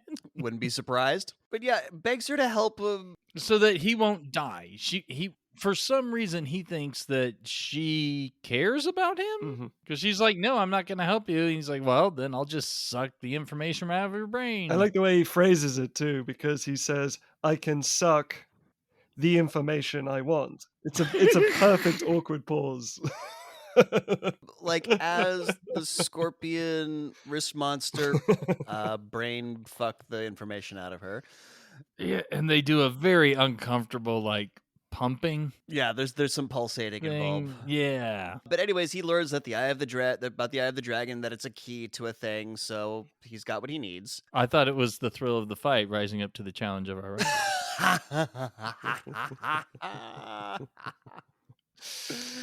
Oh god. would have been such a better movie. So back in the forest, the others are riding through the night. And the movie attempts comedy by making I mean, that could just be like most of the movie, you just saying the movie attempts comedy. No, just the movie attempts. The movie attempts story, character. Yeah, just fill in the blank. You could Mad Libs this thing. There's the Millennial Rewind review that goes on the DVD box, right? It's the movie attempts. ... Well, yeah, so the comedy of the movie's attempting is making Ron Perlman dwarf scared of horses, and he's like not riding the horse right. He's like slung over on his stomach. I don't know. He's riding this horse like incorrectly. And he's becoming emotionally self-aware. He's not scared of his emotions because he's like, I'm in this movie. I get to cry about it. Apparently this is like a dwarf trait, them being scared of riding horses. Will this pay off? Will this mean anything? Fuck no. So they stop so Norda can check out some tracks, and she's like, oh, I know a shortcut based off of I know these lands, so yay, Norda, go you.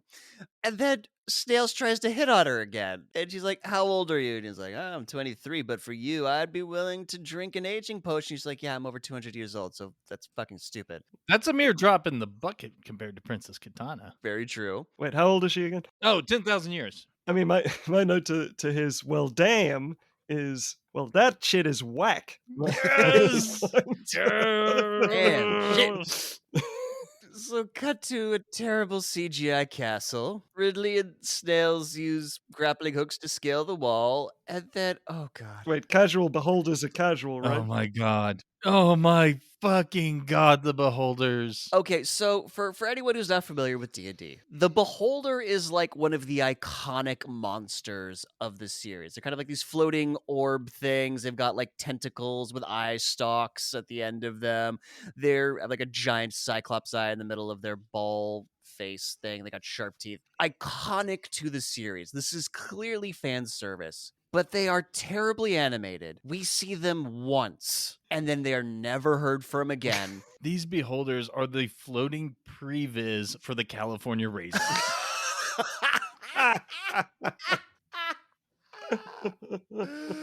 Spot fucking on, my dude. That is perfect. So I just figured out Blue's Clues. You did. So just such a waste of beholders. Like, this could have been like part of the plot. Also, beholders are solitary creatures. They don't just like hang out in groups. With gods. Yeah, no, they are fiercely territorial. Yeah, you would not see this many beholders in the same area without them fighting. If there is more than one, there soon won't be. Yeah. But yeah, they're just among the gods. It's like, the cave troll that they bring in. Yeah, or like a guard dog or something. They just have a few of them on patrol. Weird. Oh, that's something I want to see, is how to train your beholder.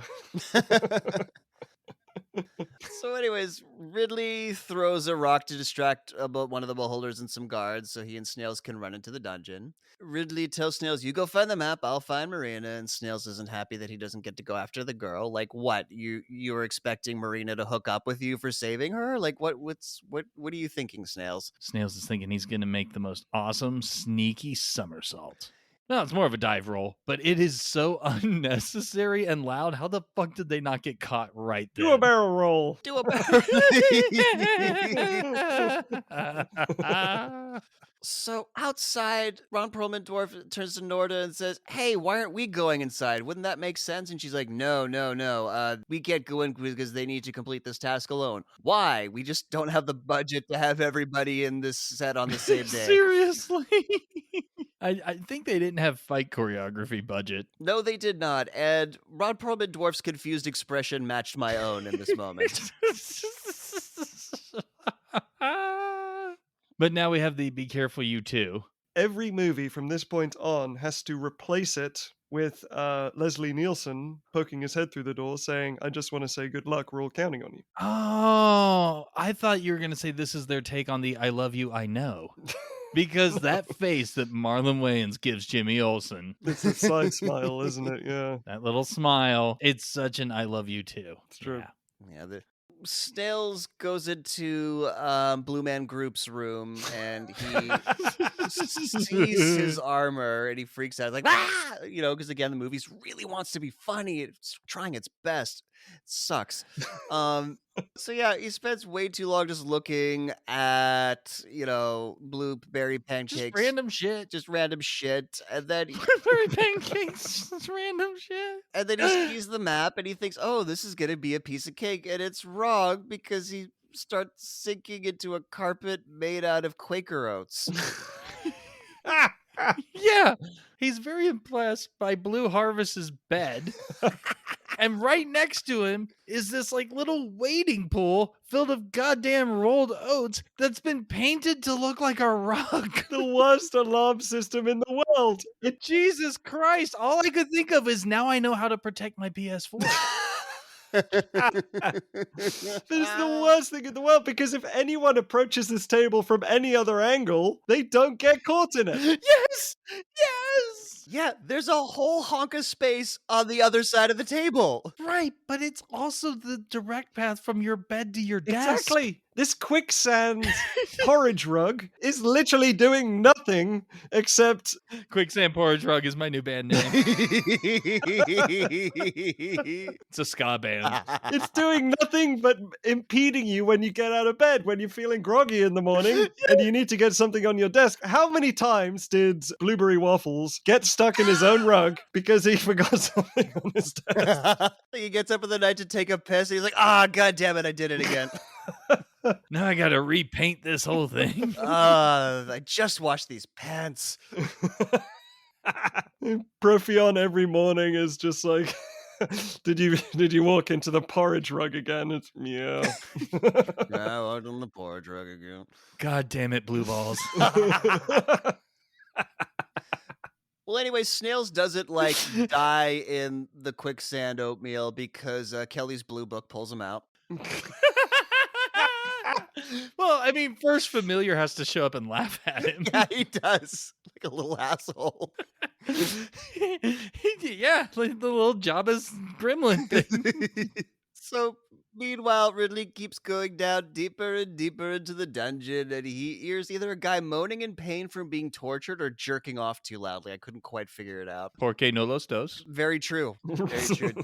And then he uses his thieves' tools to open the locked door and frees Marina. And so this dungeon is literally just like this one room in the basement. That's all it is. And there's no tension because she's like there with her head down in her arms, and like when I first saw it, I was like, "Oh, she's gonna lift her head up, and then she's gonna be actually someone else who with a magic spell to disguise themselves, and they're gonna fight." That would be fun and compelling, and it would be an obstacle to him getting Marina. But nope, she's there. They have a hug and they leave. So cool, they got her back. You know what else would make sense? Having shackles or something in your dungeon? Yeah, some shackles. Like where you put prisoners? Cuff him, chain him to a A wall. guard outside the door? Whoa. Whoa. Whoa now. They spent too much, getting beholder trainers. Yeah, seriously. Well, now Snails is still in trouble because he's with Blue Light Special. And so he doesn't stop Snails from pocketing the map. He just lets him. Is this where Blue's Clues gets the line, just like you thieves, always taking things that don't belong to you? This is literally the only quote in the movie I wrote down because it was so that's what thieves do. That's the definition of a thief. I mean, He might as well have been just like you architects, always designing buildings. I know, just like you accountants, always inputting numbers. Typical veterinarians caring for animals. Just like us podcasters, always saying things into microphones. Typical. So Snails pulls out his sword, much to just whatever Blue Blobble's amusement, and immediately disarms him. So Snails tries to run away, but blah grabs him, Blah. and Down to just random noises.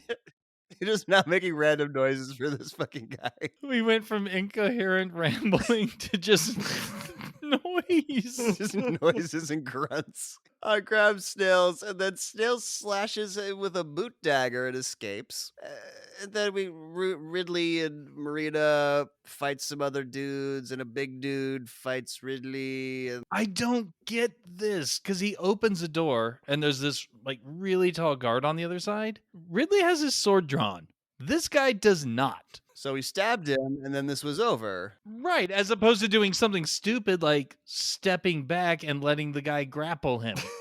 This was an attempt at the big German guy, around the plane in Raiders of the Lost Ark. They were trying, straining to make it a similar kind of fight sequence. I do have to say, though, the knife to the boot was surprisingly badass for this movie. Very surprising, yes. Well, anyways, they see Snails and they go after him. However, outside, Snails has been cornered by House of Blues, and No, he hasn't. There's an open window he could clearly walk through or jump through. That wouldn't be any kind of an inconvenience.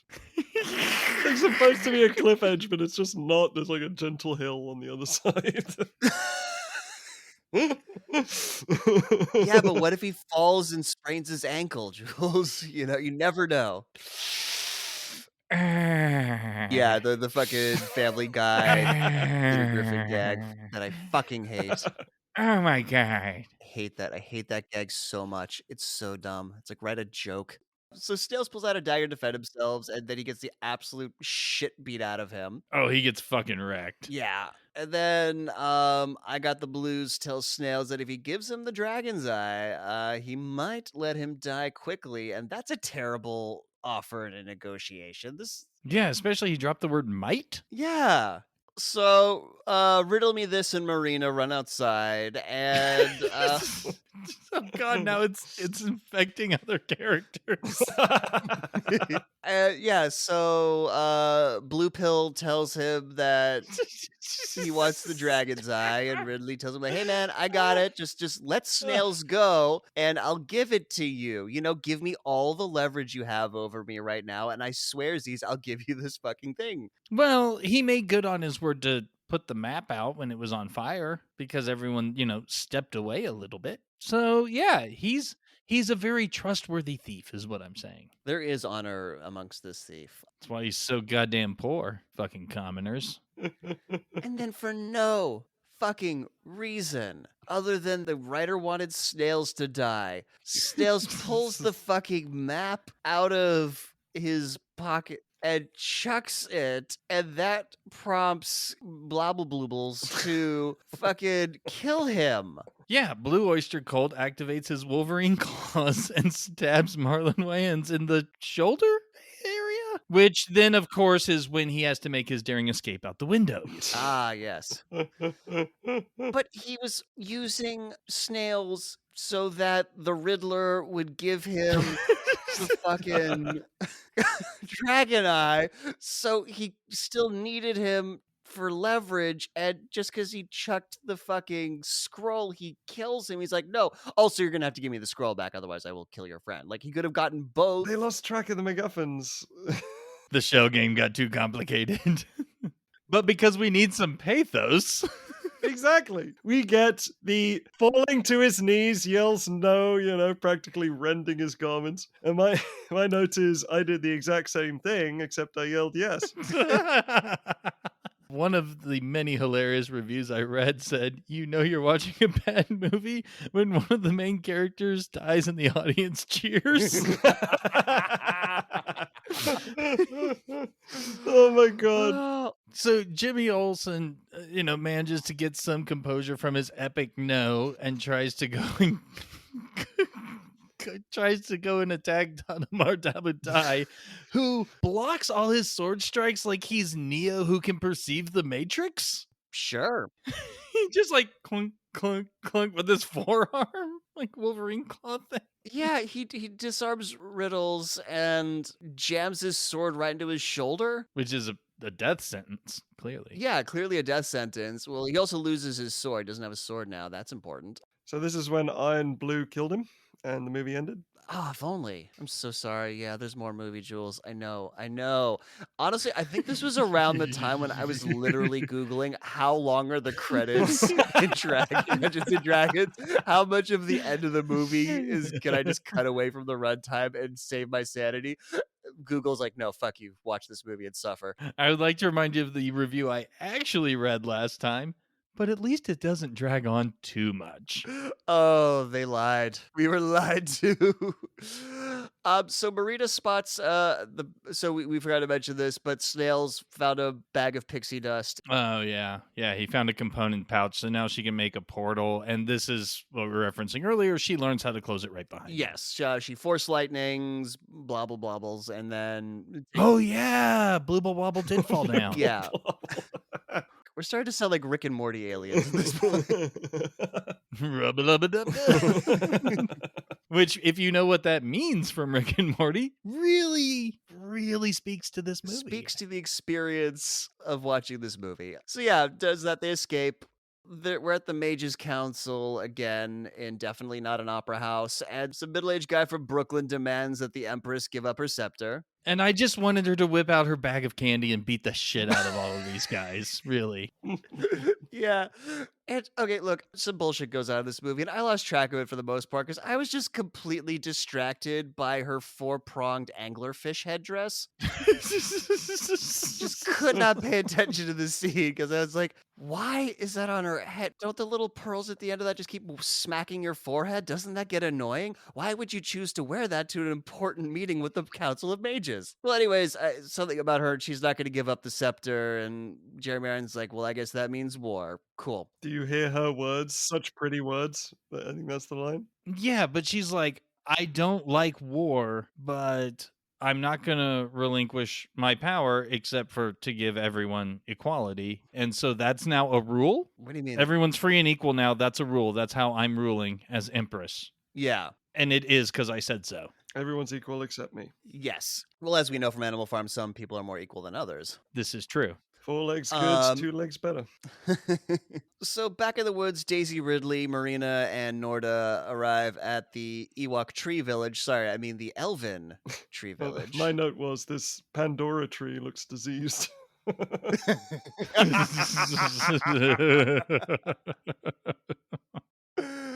Oh God. So inside one of the trees, an older elf magics Ridley back to health, and Marina is super impressed by this, and the elf dude explains that humans may use the Force, but elves are a part of the Force, including dragons. Sorry, magic. They're part of magic, not... Yes, magic is an energy shared by all living things that surrounds us and binds us. That was my note. Yeah, and your ability to wield it depends on midichlorians. Yeah, because I mean, she's just super fucking impressed. He didn't even do a spell. Yeah, he can just like do it all natural. He's just raw dogging magic. So, anyways, Ridley's Believe It or Not says he had a dream. And the elf dude is like, "Oh yeah, you had a dream about a dragon being born. I just kind of like lightly read your mind, apparently, while touching you to magic you back to I health." feel like they ran out of budget for Ridley's Dragon Dream. They definitely, yeah. He's like talking about how awesome it was. He watched a dragon being born. I'm like, you did not have the budget to fucking show us that, did you? The movie is like, guess how cool the CGI is that didn't end up in the final cut of this movie. They took Blair Witch notes, and it's just so much more awesome when you let your mind do it for you. Fuck, tell, don't show. They don't even really tell They anything. barely tell anything. And so, again, we get some more rules of magic that won't mean a goddamn thing.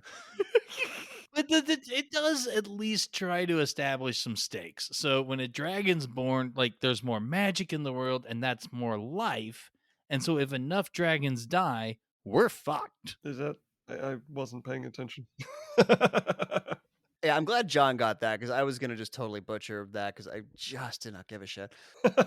But he tells them that the rod they're looking for is unnatural, it's man-made, and it's gonna, bring imbalance to the force. So don't.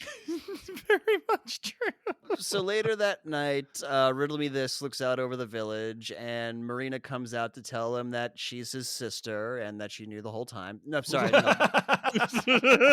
Sorry, I keep forgetting this isn't Star Wars. I keep forgetting this movie will not, I'm forgetting this movie isn't Star Wars, and the director forgot this movie wasn't Star Wars. Discount Hermione Granger starts talking about how snails died for politics because he believed in something. No, he fucking didn't. No, he didn't. He didn't give a rat's ass. He consistently said how much he didn't care. Yeah, she's trying to make his death seem meaningful, and he's like, "No, man, he died for the Empire, and the Empire sucks ass. You are an Imperial stormtrooper." He died because he was the black sidekick. That's why he died. Yeah, he was questing while black. That's why he died. I had no idea the Forgotten Realms was a sundown town. But okay. Hey, you're the one who dropped questing while black. Black. Oh, and guys, goddamn, the overacting in this scene is fucking crazy. You can just hear the director in the background yelling, "Act harder, harder." It was his first movie. That he shouldn't have directed it. He should have gone and made some shorts and practiced and then made a fucking feature. Anyways, yeah, there's just a lot of crying, and Marina is like, "Oh, he died for a good cause." No, my friend didn't die. No, he didn't. No, he didn't. And then she at some point straight up admits that was a racist against commoners, and then till she saw Ridley do something impressive. I don't know. Maybe she was watching a different movie. The way you fell to your knees and yelled no. Yeah. Like you just ran up to Majin Buu. You just didn't even care. But she's cool with commoners now, so friends? And he's like, "Yeah, but you're kind of hot, so let's be those friends that make out in a tree and fuck." So they make out. However, that little tiny devil from, Blue Bulls sees them. Yeah, little Jabba Goblin. Yeah, little Java goblin, and I would have paid good money because he's watching them kiss. If this little devil He just was starts just jerking spanking it. off, Oh, I would have paid. This whole movie would have been worth it. Oh my god. It would have been worth it if this little demon thing started jerking off. Demon imp thing is just. But no, we don't get little demon guy masturbation. We cut to everybody back in the woods, and then Ridley gets a lightsaber. No, sorry, a blue magic sword. That's made out of the same material as the leprechaun's gold because it does a very fake shimmer. Oh, it's so shiny. It's so bad. Well, But it's obviously like that super shiny plastic sword that you get from parties. yes, it's like too shiny. I just every scene now I'm just picturing the imp showing up jerking off. Sorry to spoil it, dear listener, but that's literally just the last half hour of the movie. just everywhere, just all over the place. So, anyways, yeah, these elves who don't speak English, but like are not dressed like Norda at all. They look like they're from some feral fucking tribe. They look like the little like pixie dudes from Willow, essentially. And what the fuck are with these masks? I don't know. These dumb as shit paper mache masks that cover half your face and then like there's a jawbone? Sure, why the fuck not? And oh, by the way, since we're talking about the way elves are dressed, can we talk for a second about Norda's fucking chest plate? You mean the one-piece swimsuit? Yes, like it's molded to like very clearly show off her tits and then to show like a anatomically correct toned midriff with a belly button. Yeah. Yeah, that's her fucking I armor. was just focusing on the fact that we get another be careful. You too, sweetie. So yeah, Marina, the not so talented Mr. Ridley, and Norda, and fucking Oh yeah, Ron Perlman's still here for yeah, some Rob reason. Perlman. Like, I don't think he says another word for the rest of the movie. Like we've heard all his lines at this point. So they go to their horses to ride off, and then for whatever reason, we see the two elves just chatting to each other in Elvish for like 45 Yes! seconds. They're fucked up masks, and there's no subtitles or anything to let you know what they're saying. Nope. They just speak Elvish, and you're gonna watch it. Look, Tommy Wiseau just thought it was really important to put in the movie, okay? So they get to the cave where the rod is, but only Ridley can go through the force field because he's the special. Why is he the special? Fuck you, audience. I mean, I just wanted there to be a reason like, oh, he's the one who has the ruby in his pocket, or something. But it's just only he was meant to, or whatever the fuck it is tracker lady says. They forgot to have the diamond in the rough moment from Aladdin, basically. Yeah. They forgot that scene. Oh, god damn it. You kind of stepped a little bit on what I got coming up. Sorry. The Cave of Wonders. Hey, yes, he goes down another slide and then opens up the door into the Cave of Wonders. Yes. The only thing is, this isn't really a Cave of Wonders. This looks more like the Universal Studios Mummy Ride gift shop. Yep, he falls down a fucking hole and he slides, and this leads him to Exactly where he needed to be. yes, this dragon sculpture, and he puts the eye in it, and then it opens. How he's supposed to get out from a system like this? Fuck you, you're not supposed to ask these questions. Well, this is where he actually does walk into the Cave of Wonders gift shop. And so clearly, instead of a pit of porridge, his carpet will fly him out of there. Yes. Got it. There's like a chainmail on like a clothes hanger. Like that's the first thing you see as they pan over. Yes, the set decoration is very cheap. So he comes in, and this room is just full of treasure, and he starts to like put some in his pouch, and he actually gets a second thought. He's like, "Sorry, snails," and he puts the gold back. And why? But for the memory of snails who absolutely would have taken some of this shit? He would have taken as much as he fucking could. The Cave of Wonders said, "Touch nothing but the lamp." That was why. Well, yeah, I was expecting like the room trying to kill him because he touched something other than the MacGuffin. Yeah. But I don't get how this helps Snails' memory. Well, no, it's not that. He's like, this is supposed to show character growth. Like, oh, he's not just a thief. He has some honor among thieves. And like, Oh, so it's more of a, I realize that by doing this, I'm letting you down. yes. Oh, well, fuck that. This movie thinks that it's growing the character. It's stupid. It did not set this up at all as like a thing that he needed to like grow. But can we please meet the worst MacGuffin god ever? You mean the best? Fucking skeleton who totally won't relinquish the MacGuffin unless you really tell him you want it. Yes. This is my favorite character in the movie, man. He's amazing. Yes, there's a skeleton in a mage outfit with the fucking. He's got the rod of Scoville or whatever the fuck it is, and that. And, he says, "Who dares disturb my slumber?" And so, hey, bro, why do you want this fucking rod? And he's like, to save Izmir, the land of the Empress, and whatever. And he's like, I don't know, something about the suffering of fate. I don't know, man. I wasn't gonna fucking rewind. Yeah, like if you use this, you get cursed. What is the curse? What will it do to you? fuck off. We're not going to tell you any of that. Yeah, you gotta figure that shit out for yourself. I wasn't gonna rewind the movie to figure out what he actually said at this point, so I just kept going. No, he really doesn't say anything. Cool. There's just, you will live a terrible cursed life if you use this power. And Jimmy Olsen's like, I gotta. And so the skeleton lets go of it. And I agree with the old elf. This is horrible and evil made by man because this is clearly a piece of plastic. Easily. Like Rita Repulsa would be like, okay, that looks cheap. Oh man. So the skeleton taps out. He's like, cool, goes limp. Seriously? And then Ridley sees a mural on the wall of a dude with the rod controlling red dragons and burning a town. And It is actually kind of a cool mural. it's a cool I gotta mural, say that. but like, This is where the budget went. But they had to paint the bad CGI. That's what made it so frustrating. They accurately painted the bad previs dragons. I know. I want this. I want this on my wall.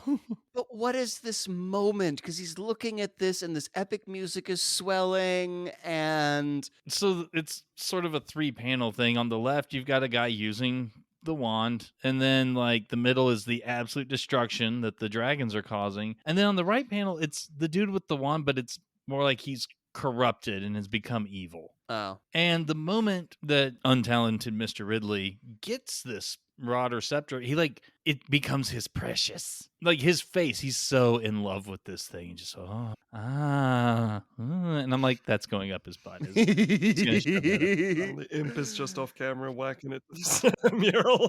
It's just gonna be jerking off to it. All right, well now we're at the, I guess, war between the Empress and Jeremy Irons and the Council. Yeah, somehow it's come to war. There was discussion, and she was like, well, I mean, he kind of made me say I'd do war, so I guess I have to do war now. Yeah, Yeah. he said no back season, and wait, he says no back season. Yeah, and then we locked pinkies, so Yeah. yeah. So yeah, she's used her scepter to call in some golden dragons to fight them, and then just all the council and Jeremy Irons and like the 2 soldiers with a ballista are in one tower room definitely for budget reasons. And then, yeah, one of the dragons gets shot out of the sky with the ballista, and then the Empress calls the golden dragons to her. I think she does get on the dragon, but they did not have Empress getting on the dragon budget. They did not show it. She's suddenly riding one. But I guess Jeremy Irons' true grand plan is to just destroy the world. Because we see what Elf talked about. The one that gets shot out of the sky, like fucking impales on a spire, which for this movie, it was pretty cool. But as soon as that happens, like the sky goes blood red. Like they're automatically in hell. Or maybe Ron Perlman showed up. I'm not sure which. But Jeremy Irons is fucking ecstatic when this happens. He tried so hard. He's such a pro. So, yeah, all I can think of is he actually just wants to cause the apocalypse. Yeah. Well, anyways, Answer My Riddles 3 exits the cave. And And Blue Oyster Cult's there to greet him. yes, Blue Oyster Cult's there to greet him. And his goons have all the others captive. And I Got the Blues tells Ridley that if he gives him the rod, he'll let his buddies go. And Riddles Mackenzie does this. And then Blue Oyster Cult was lying about this. So why didn't he lie about the snails thing? Anyway. Yeah, but this is totally their Lando moment where we had a deal and I am altering the terms of the deal. Pray I do not alter them further. But here's the fucking crazy thing. Oh, yes, the one crazy thing. No, the next 5 things that happen are simultaneously crazy as fuck. Right, because Elf on a Shelf whips out 2 daggers and fucking stabs the 2 dudes next to her. Ron Perlman, he's surrounded by guards and he just fucking just throws them off. And you don't even need that part where like they pile on and he strains and then stands up. He just like shrugs his shoulders and flings their asses. He just berserkers them off of him. He grabs the guy's axe and starts wielding the axe. And my thought is, y'all could have done this at any moment. Yeah, exactly. And then Elf on a Shelf like flips over some guys and kills the fuck out of them too. Like they just wipe out all of Damodar Dabadai's little minion party. Yeah, And the imp's still masturbating. the imp is still there masturbating. God, poor little guy probably needs a Gatorade at this point. This episode is so fucking incomprehensible. This movie is so fucking incomprehensible. That's why. I just love the line. And the imp is still masturbating. The imp is still masturbating. Oh my god. So anyways, Blue Chip Stock opens up a portal and escapes with the rod. But Riddles manages to go through as well before it closes. Oh my god. So yeah, so Blue Raspberry comes through the portal and gives Jeremy Irons the rod, and so Jeremy Irons like gets rid of Blue Guy's. He cures his IBS. Yeah, he cures his IBS. So not the worst guy in the world. No, he keeps his word. He kept his word. You didn't have to pray that he didn't alter it any further. And so he calls forth some red dragons who chase the Empress around, who's now riding around on a golden dragon. We never saw her mount one. I know, seriously, it's so left field. My note to this is, how can you make dragon dogfights seem boring? What do you mean? They drop kick each other out of the sky.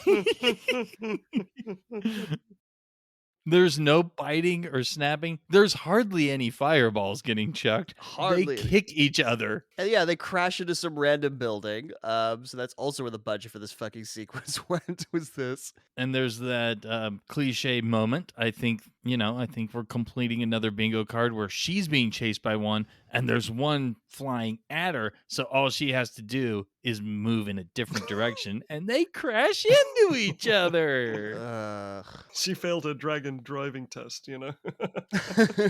No, she aced it. It's not her fault that Jeremy Irons doesn't know cliche maneuvers. So anyways, Ridge Wallet, sponsor us, comes and he gets behind the Blue Angels and they start having a lightsaber fight. Yes. Damodar Dabadai suddenly has a red glowy sword. Yeah, it's a red sword and a blue sword. Where have I seen this before? And whenever they strike each other, like lightning comes off out of them. Oh god, yes. If the Duel of the Fates started playing. But they never fucking explain why the swords do this. Like, you could just say, like, hey, these are, the swords of Argyle Bluebles, and if you have a sword of Argyle Blueble, they have the power of the blah. There, explained. But, like, nope, they just do this to fucking do this. The director was making Star Wars, and he needed his lightsaber fight. Jesus Christ. Beautiful. So anyways, Ruffles Chips gets behind Blue Cheese Dressing by jumping on a ledge and stabbing him in the back. Well, then he Johnny Ricos. He hops on the ledge and does a twisty somersault over Blue Balls. And that's what allows him to stab him in the back. And then it looks like he penetrates him some more. It's a very excited hug from the rear, shall we say, that he gives him. I mean, if we later learned that Ridley came in his pants while he did this, it would make sense. But yeah, he chucks him off the side of the tower. So, Bloggle Blueballs does the Emperor at the end of Return of the Jedi thing. And remember, he comes back for the sequel. Yep. Apparently the Emperor didn't fucking die despite getting chucked down the fucking Death Star right before it blew up. So why the fuck not? So it pre-ripped off Star Wars. Wow. It ripped off Star Wars so hard that it bent space and time. Yeah. I love the idea that Disney ripped off this trilogy for the new Star Wars. They're just like, how did D&D do it? Yeah, they had all this fucking extended lore, and they're like, none of that. We're going to go to that shitty Jeremy Irons movie from 2000 for our inspiration.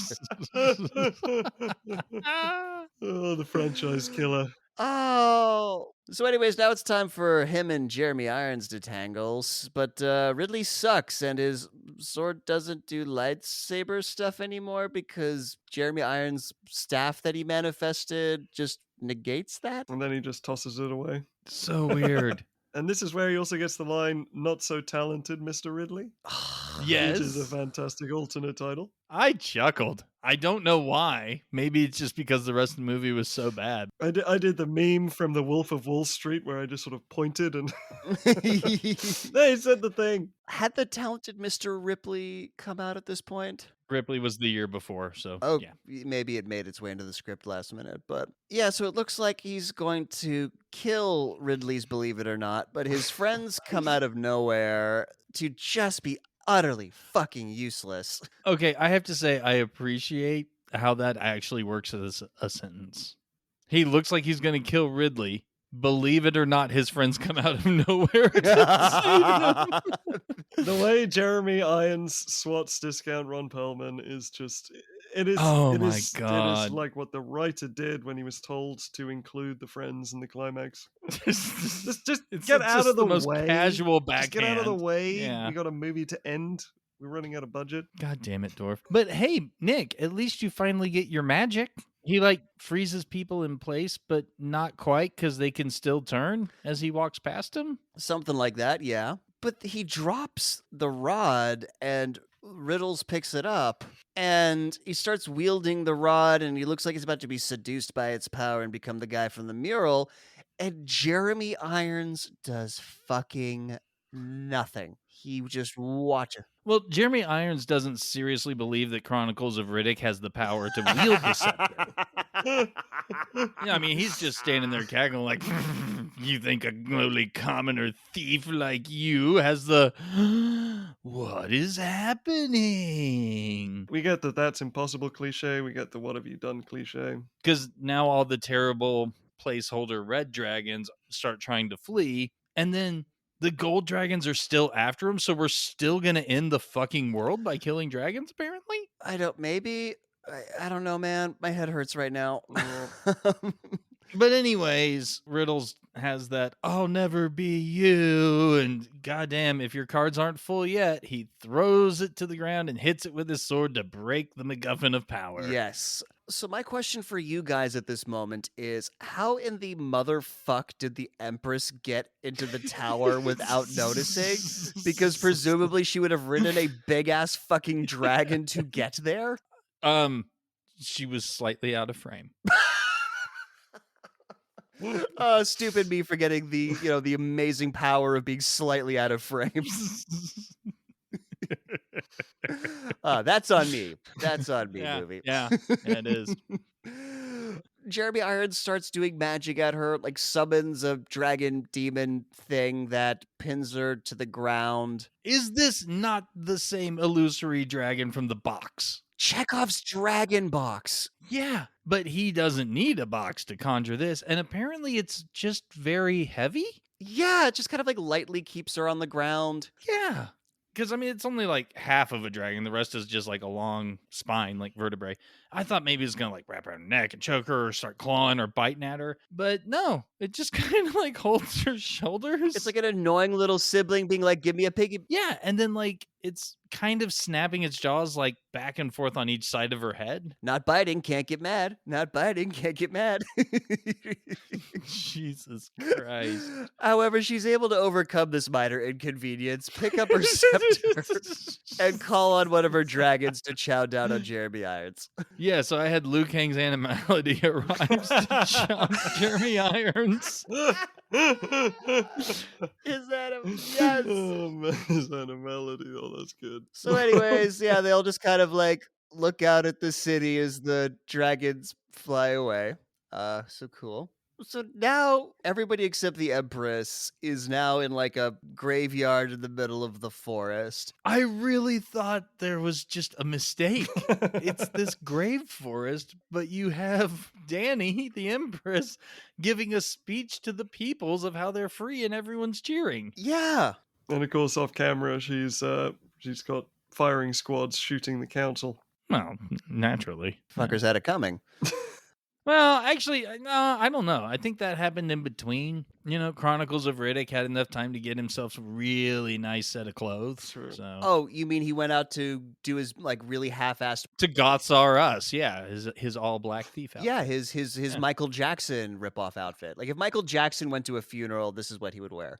And apparently he misses Snails, even though Snails was terrible. And that the cheering is for Snails. Nobody knows who Snails is. Nobody ever met Snails. Nobody gives two fucks about Snails. But they will, because he built a little cairn and wrote Snails on the top rock. And the imp is still masturbating. Oh, yeah, of course it is. Your tears turn him on. Oh, man.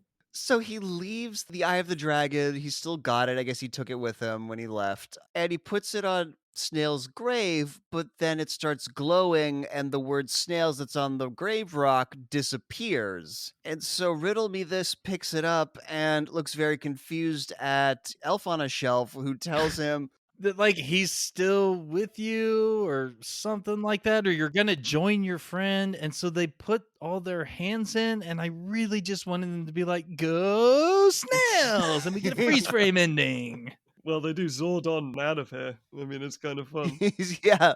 Yeah, they pixie dust / Zordon teleport out of there, and that's the end of the motherfucking movie. Sequel hook.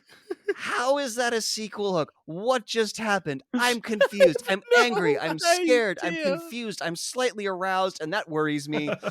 Oh, God. Well, anyways, that was Dungeons and Dragons. And before we go, as millennials, we know that every movie and TV show has a moral, even this steaming pile of shit. So, Jules, what did you learn today? That men need to get drunk before they go shopping. And, John, what did you learn? I learned that you have to be really careful when Kablooey spills his nail polish because, God damn it, Imp, stop masturbating! Still doing it, and the movie's over. And I learned that I really need Jules to start our next campaign ASAP, so this isn't the last thing involving D&D that I've experienced. If I were to get hit by a bus today, this is the last thing involving D&D I've ever done, and that would be fucking tragic. And also, before we go, we do need to tell you what we're doing next time. So, John, what do the folks at home have to look forward to? Please, for the love of God, give us something to look forward to. Unfortunately, I can't. Oh, God. Because the next thing we are diving into is a weird bit of sci-fi with reality hopping.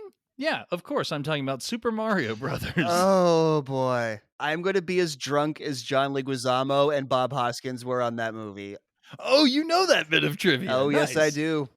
And do you have a review of Super Mario Brothers? Oh, dear God, here we go again. Not exactly. I have a retelling of a reaction, and it's my favorite thing that's ever been said about this movie. This comes from Dennis Hopper. Okay.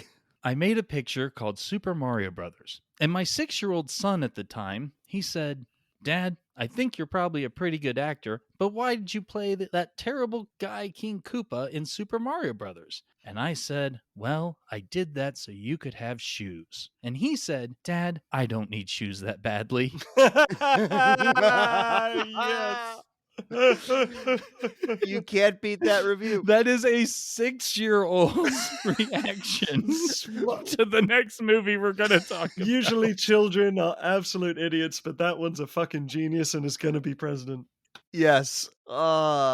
Well, that's our show. If you liked it, please subscribe. If you love it, please share it with all your friends. And whether you liked it or loved it, we'd appreciate it if you gave us a 5-star rating on Apple Podcasts or wherever you can to help others find us. Also, be sure to like our Facebook page and follow us on Twitter and Instagram. Links to all of that are in the show notes. Thanks for listening, and we'll see you next time for another episode of Millennial Rewind. And the imp is still masturbating. God damn it!